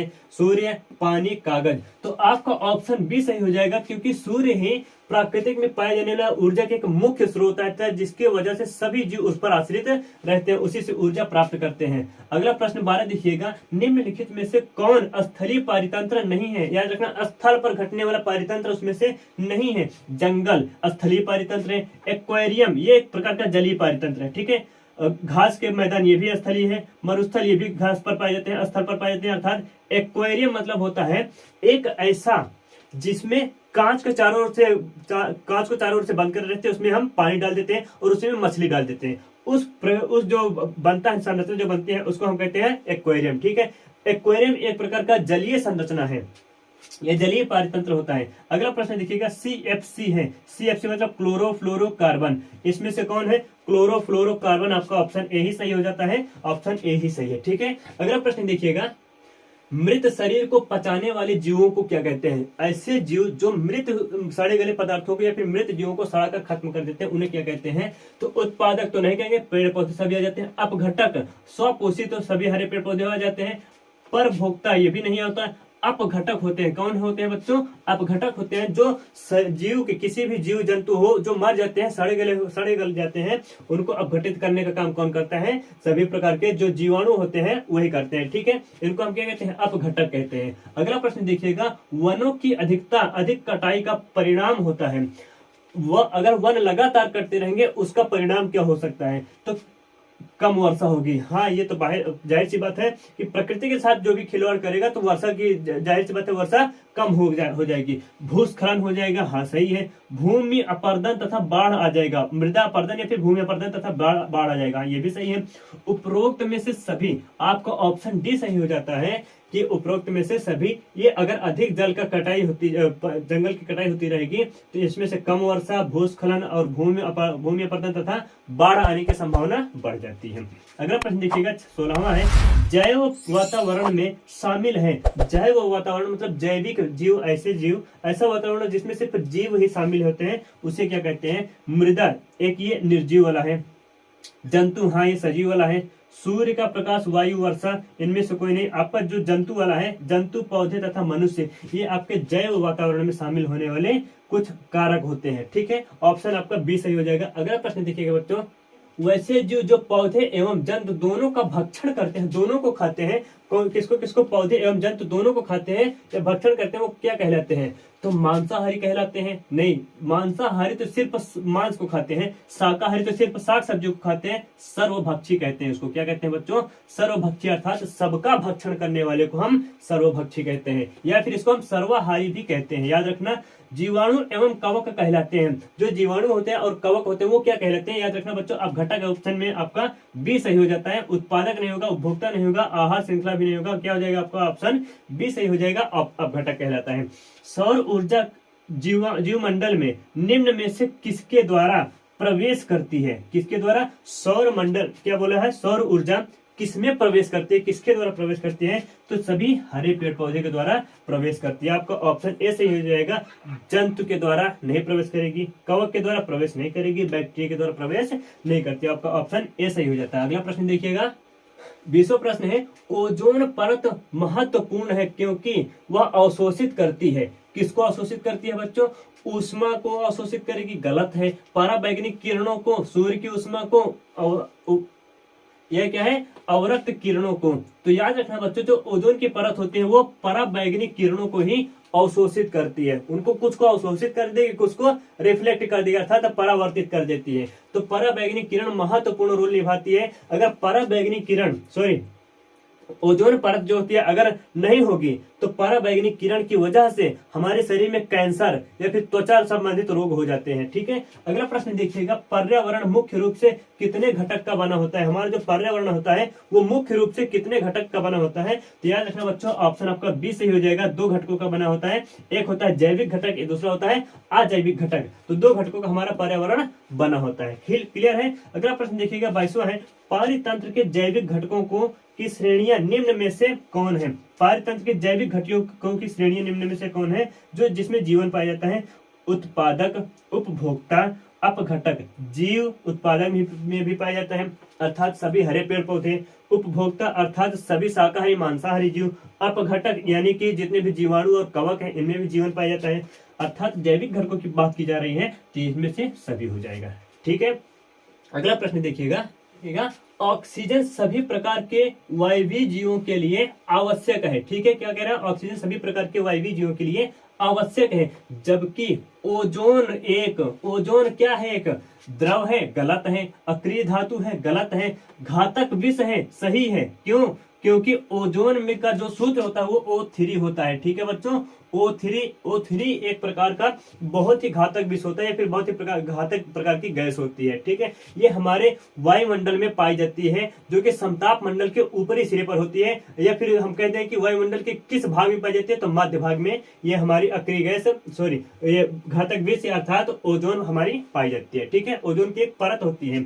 अगला प्रश्न देखिएगा, कृत्रिम पारितंत्र का उदाहरण है। कृत्रिम पारितंत्र अर्थात बनावटी पारितंत्र का उदाहरण कौन है? किसके कौन है जो कि इसमें बनाया जाता है? वन तालाब क्या बनाए जाते हैं? नहीं, वन और तालाब को नहीं बनाया जाता है। ठीक है, ये हमारा गलत हो जाएगा, ये ऑप्शन सही नहीं रहेगा। अगला ऑप्शन देखते हैं, झील तालाब ये भी नहीं बनाए जाते। बगीचा खेत, हाँ बगीचा भी बनाया जाता है और खेत भी बनाया जाता है। किसके द्वारा? किसानों के द्वारा खेत और बगीचे का निर्माण किया जाता है। तो कृत्रिम पारितंत्र बोल रहा है, तो कृत्रिम पारितंत्र का उदाहरण कौन है? आपका बगीचा और खेत। ठीक है, अगला प्रश्न देखिएगा, ओजोन परत पाया जाता है कहां पर? इसको जस्ट अभी बताए, ओजोन परत कहां पर पाया जाता है? वायुमंडल के निचले भाग में, गलत है। वायुमंडल के ऊपरी भाग में, गलत है। वायुमंडल के मध्य भाग में, कौन सा? वायुमंडल के मध्य भाग में, मध्य सतह पर ये हमारी ओजोन परत पाई जाती है। ठीक है, अगर प्रश्न पूछा है कि किस जगह पर पाई जाती है तो बच्चों याद रखना, समताप मंडल में। किसमें? समताप मंडल में पाई जाती है। कौन सी? ओजोन मंडल में पाई जाती है। कौन सी? ओजोन की लेयर पाई जाती है। ठीक है, अगला प्रश्न देखिएगा, 26वां प्रश्न हमारा है, निम्न में से कौन से समूहों में केवल जैव निम्नीकरणीय पदार्थ है? जैव निम्नीकरणीय पदार्थ ऐसे पदार्थ होते हैं जो सजीवों के द्वारा अपघटित कर दिए जाते हैं, सजीवों के द्वारा सड़ाकर खत्म कर दिए जाते हैं, उन पदार्थों को कहते हैं जैव निम्नीकरणीय पदार्थ कहते हैं। पहला ऑप्शन है घास, पुष्प तथा चमड़ा। ठीक है, मान लेते हैं घास, लकड़ी तथा प्लास्टिक। फलों के छिलके, केक एवं नींबू का रस, केक, लकड़ी एवं घास। आपका ऑप्शन कौन सा सही हो जाएगा? ये है आपका घास, पुष्प तथा चमड़ा वाला भाग। घास, पुष्प तथा चमड़ा, इन सबको सजीवों के द्वारा अपघटित किया जा सकता है, जबकि प्लास्टिक को अपघटित नहीं किया जा सकता। फलों के छिलके, केक को अपघटित नहीं किया जा सकता है, केक को अपघटित नहीं किया जा सकता है। ठीक है, ऑप्शन आपका ए सही हो जाएगा, जो सजीवों के द्वारा अपघटित किया जा सकता है। अगला प्रश्न देखिएगा, निम्न में से कौन आहार श्रृंखला का निर्माण करता है? आहार श्रृंखला का निर्माण कौन करता है? तो बच्चों याद रखना, जो सबसे पहले एक होगा जो उत्पादक मतलब भोजन का निर्माण करेगा, एक होगा जो भोजन को ग्रहण करेगा। तो भोजन को निर्माण करने वाले को कहते हैं उत्पादक। तो उत्पादक कौन होगा? पहले तो घास होगा, हाँ सही है, घास होगा, ये भी सही है। बकरी गलत है, घास ये सही है। प्रश्न में क्या कह रहा है? प्रश्न में कह रहा है निम्नलिखित में कौन आहार श्रृंखला का निर्माण करते हैं? तो घास को गेहूं खाएगा क्या? गलत है। ठीक है, घास को बकरी खाएगी, हाँ ये सही जा रहा है। घास बकरी को मानव खाएगा, हाँ आपका ऑप्शन भी सही हो जाएगा। कौन? घास को। घास जो होता है ये उत्पादक भोजन का निर्माण करेगा, इस भोजन को ग्रहण करेगी बकरी, बकरी को ग्रहण करेगा मनुष्य। ये एक प्रकार की श्रृंखला चल रही है, ऐसी श्रृंखला को हम कहते हैं खाद्य श्रृंखला, जो भोजन के लिए एक दूसरे पर आश्रित रहते हैं। क्लियर है बच्चों यहाँ तक? अगला ऑप्शन देखिए, अगला प्रश्न देखिएगा, 28वां प्रश्न है, वन पारिस्थितिकी तंत्र में हिरण होते हैं। हिरण एक प्रकार का शाकाहारी जीव है, याद रखना वो शाकाहारी जीव है। उसको क्या कहेंगे हम? उत्पादक तो नहीं कहेंगे, क्योंकि उत्पादक में सभी हरे पेड़ पौधे आ जाते हैं। प्राथमिक उपभोक्ता, हाँ हिरण को क्या कहेंगे हम? प्राथमिक उपभोक्ता, क्योंकि वो भोजन के लिए किस पर निर्भर है? सभी हरे पेड़ पौधों पर। ठीक है, साग सब्जियों पर निर्भर होता है हिरण, इसलिए उसको हम प्राथमिक उपभोक्ता कहते हैं। अब हिरण को जो खाएगा उसको हम द्वितीयक उपभोक्ता कहेंगे, और द्वितीयक उपभोक्ता को जो खाएगा उसके हम तृतीयक उपभोक्ता कहते हैं। ठीक है, अगर बात करते हैं प्राथमिक उपभोक्ता की तो हिरण हो गया। द्वितीयक उपभोक्ता, हिरण को कौन खाएगा बच्चों? याद रखना, जो इसको कहते हैं हम लोमड़ी कहते हैं, या फिर शेर कहते हैं, बाघ कहते हैं, या फिर गिद्ध कह दे, उन सबको कौन खाएगा? द्वितीयक उपभोक्ता। अगर तृतीयक उपभोक्ता में बाघ आएगा, ठीक है, गिद्ध आएगा, ये तृतीयक उपभोक्ता होते हैं। घास, अगला प्रश्न देखिएगा 29वां है, घास स्थलीय पारितंत्र में उत्पादक होते हैं। घास स्थलीय पारितंत्र में उत्पादक होते हैं। उत्पादक मतलब जो भोजन का निर्माण करते हैं। तो बच्चों याद रखें, इसमें घास ऑप्शन आपका ए सही हो जाएगा, है हो जाता है। कीड़े नहीं होगा, हिरण नहीं होगा, जंगल नहीं होगा। तो पूछना सिर्फ घास स्थलीय क्षेत्र में ना, तो घास स्थलीय क्षेत्र में जाहिर सी बात है घास ही होगा। ठीक है, अगला प्रश्न देखिएगा 30 है, ओजोन के अणु में ऑक्सीजन के कितने परमाणु होते हैं? अभी आपको ओजोन का सूत्र बताएं, O3, अर्थात ऑक्सीजन के कितने परमाणु हैं? 3। ऑप्शन इसमें कौन सा है? बी वाला ऑप्शन आपका सही हो जाएगा। ठीक है, अगला प्रश्न देखिएगा, पर्यावरण के अंतर्गत आते हैं। पर्यावरण मतलब हमारे चारों ओर के आवरण को हम पर्यावरण कहते हैं। उसके अंतर्गत कौन कौन आएगा? जलमंडल, हाँ आएगा, जलमंडल हमारे आसपास रहता है। स्थल मंडल, ये भी आएगा, स्थलीय पर हम जीवन यापन करते हैं। जैव मंडल, जैव मंडल ऐसा मंडल होता है जिस पर सभी सजीव पाए जाते हैं। तो आपका पर्यावरण पूछ रहा है, तो पर्यावरण में इनमें से सभी आ जाएंगे, जल मंडल आएगा, स्थल मंडल और जैव मंडल भी आ जाता है। जैव अपघटक, जैव घटक के उदाहरण है। जैव घटक मतलब ऐसे होते हैं जो कि जीवों में पाए जाते हैं, जीव होते हैं। तो पौधे, हाँ जैव एक प्रकार के पौधे जैव घटक हैं। मनुष्य भी जैव घटक है। तो इसमें से ऑप्शन ए और बी दोनों के दोनों सही हो जाते हैं। पौधे और मनुष्य दोनों के दोनों कौन है? जैव घटक के उदाहरण है। अगला देखते हैं, जैव घटक या फिर जैविक घटक। याद रखना बच्चों, जैव घटक बोले या फिर जैविक घटक। अगला प्रश्न देखिएगा, उत्पादकों पर निर्भर रहने वाले जीव कहलाते हैं। उत्पादकों पर निर्भर रहने वाले जीव कौन से कहलाते हैं? जो कि उत्पादक पर निर्भर रहते हैं। याद रखना बच्चों, उपभोक्ता, पहले ही ऑप्शन आपका सही हो जाता है। अपघटन करता नहीं, अपघटन करता तो मरे हुए जीवों पर निर्भर रहते हैं। तो ऑप्शन आपका ए सही हो जाता है, उपभोक्ता। सभी उपभोक्ता किस पर निर्भर रहते हैं? उपभोक्ता पर निर्भर रहते हैं। ठीक है, अगला प्रश्न देखिएगा, इनमें से कौन सर्वाहारी जीव है? इनमें से कौन सर्वाहारी जीव है? हिरण तो शाकाहारी जीव है, मनुष्य तो सर्वाहारी में आता है, तिलचट्टा नहीं। मनुष्य ऐसा जीव है जो कि सर्वाहारी जीवों में आता है। ठीक है, अगला प्रश्न देखिएगा, मनुष्य और तिलचट्टा दोनों के दोनों सर्वाहारी जीव है। याद रखना बच्चों, मनुष्य एवं तिलचट्टा दोनों के दोनों सर्वाहारी जीव है। ऑप्शन आपका डी सही हो जाएगा, ए, बी एवं सी। ठीक है, अगला प्रश्न देखिएगा, 35 नंबर है, सूक्ष्म उपभोक्ता जीव कहलाते हैं। सूक्ष्म उपभोक्ता मतलब जो छोटे होते हैं वो जीव कौन से कहलाते हैं? जीवाणु कवक। ए और बी दोनों कौन से? ए और बी दोनों हैं जो कि सूक्ष्म उपभोक्ता की श्रेणी में आते हैं। ठीक है, अगला प्रश्न देखिएगा, सूर्य के द्वारा निकला हुआ पराबैंगनी किरण कहाँ अवशोषित होता है? ये अभी आपको बताए थे कि पराबैंगनी किरण कहाँ पर अवशोषित होगा? आयन मंडल में, ओजोन मंडल में, ओजोन परत में। किसमें? ओजोन परत में ये अवशोषित होता है। कौन? सूर्य के पराबैंगनी किरणों को किसके द्वारा अवशोषित किया जाता है? ओजोन परत के द्वारा। ठीक है, ओजोन का सूत्र क्या है बच्चों? O3 याद रखना। अगला प्रश्न देखते हैं, पराबैंगनी किरण के कारण मनुष्य में कौन सा रोग हो जाता है? तो पराबैंगनी किरण आपको पता है कि त्वचा से संबंधित रोग हो जाएगा। तो याद रखना, पहला प्रश्न है, पहला ऑप्शन है आपका त्वचा कैंसर हो जाता है। एड्स नहीं होगा, टाइफाइड नहीं होगा, मलेरिया नहीं होगा, ऑप्शन है आपका ये सही हो जाएगा। वायुमंडल में वायुमंडल कितने परतों में बटा होता है? तो मुख्यतः 5 परतों में बटा होता है। आपका ऑप्शन बी सही हो जाता है, वायुमंडल 5 परतों में बटा होता है। ठीक है, ऑप्शन आपका 39वां प्रश्न है, पादप खाने वाले जीव को कहते हैं? ऐसे जो सिर्फ पादप खाते हैं उन्हें हम शाकाहारी जीव कहते हैं। ऑप्शन आपका ए सही हो जाता है।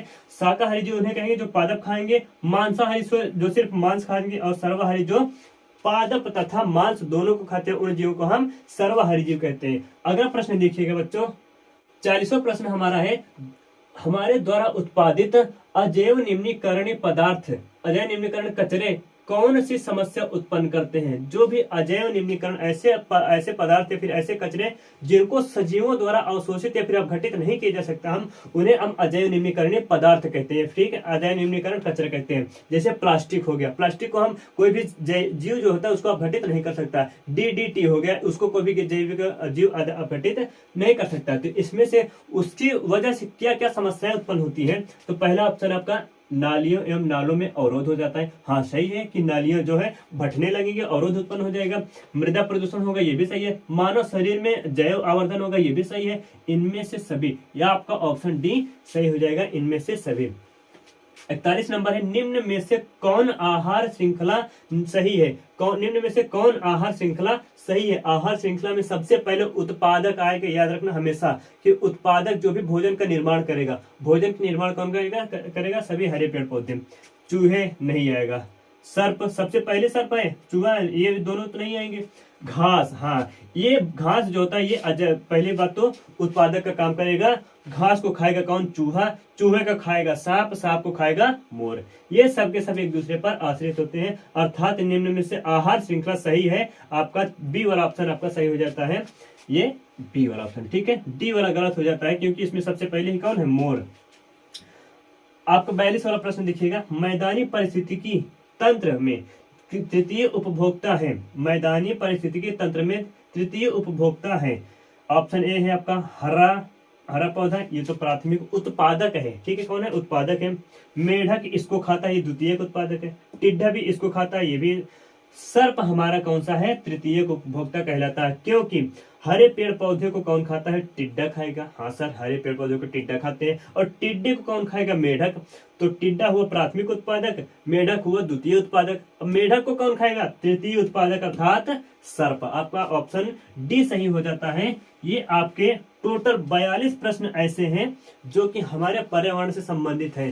तो दोस्तों याद रखना, ये जो भी आपको आज हम जितने भी प्रश्न का रिवीजन करवाए हैं, जितने भी आपका ये OMR सीट से संबंधित जो भी प्रश्न को सॉल्व कराए हैं बहुविकल्पी वाला, इनमें से अगर आपने एक बार देखा, मात्र एक बार देखा, तो आपके बायो से संबंधित 7 प्रश्न ऐसे चुटकियों में खत्म हो जाएंगे, आपको भी आभास नहीं होगा। और इसमें से सारे के सारे प्रश्न आपके जो एग्जाम बोर्ड में है वो भी आपके कभी भी छूटने नहीं पाएंगे। ठीक है, तो उम्मीद है बच्चों हमारा आज का वीडियो आपको पसंद आया होगा। यदि हमारे वीडियो पसंद आए तो अपने दोस्तों को भी शेयर जरूर करिएगा। हमारे चैनल को सब्सक्राइब और लाइक जरूर करिएगा, जिससे कि हम और से अच्छे मटेरियल को आपके लिए प्रोवाइड करा सके। ठीक है, तो हम मिलते हैं इसी के साथ नए वीडियो में। तब तक के लिए जय हिंद, जय भारत।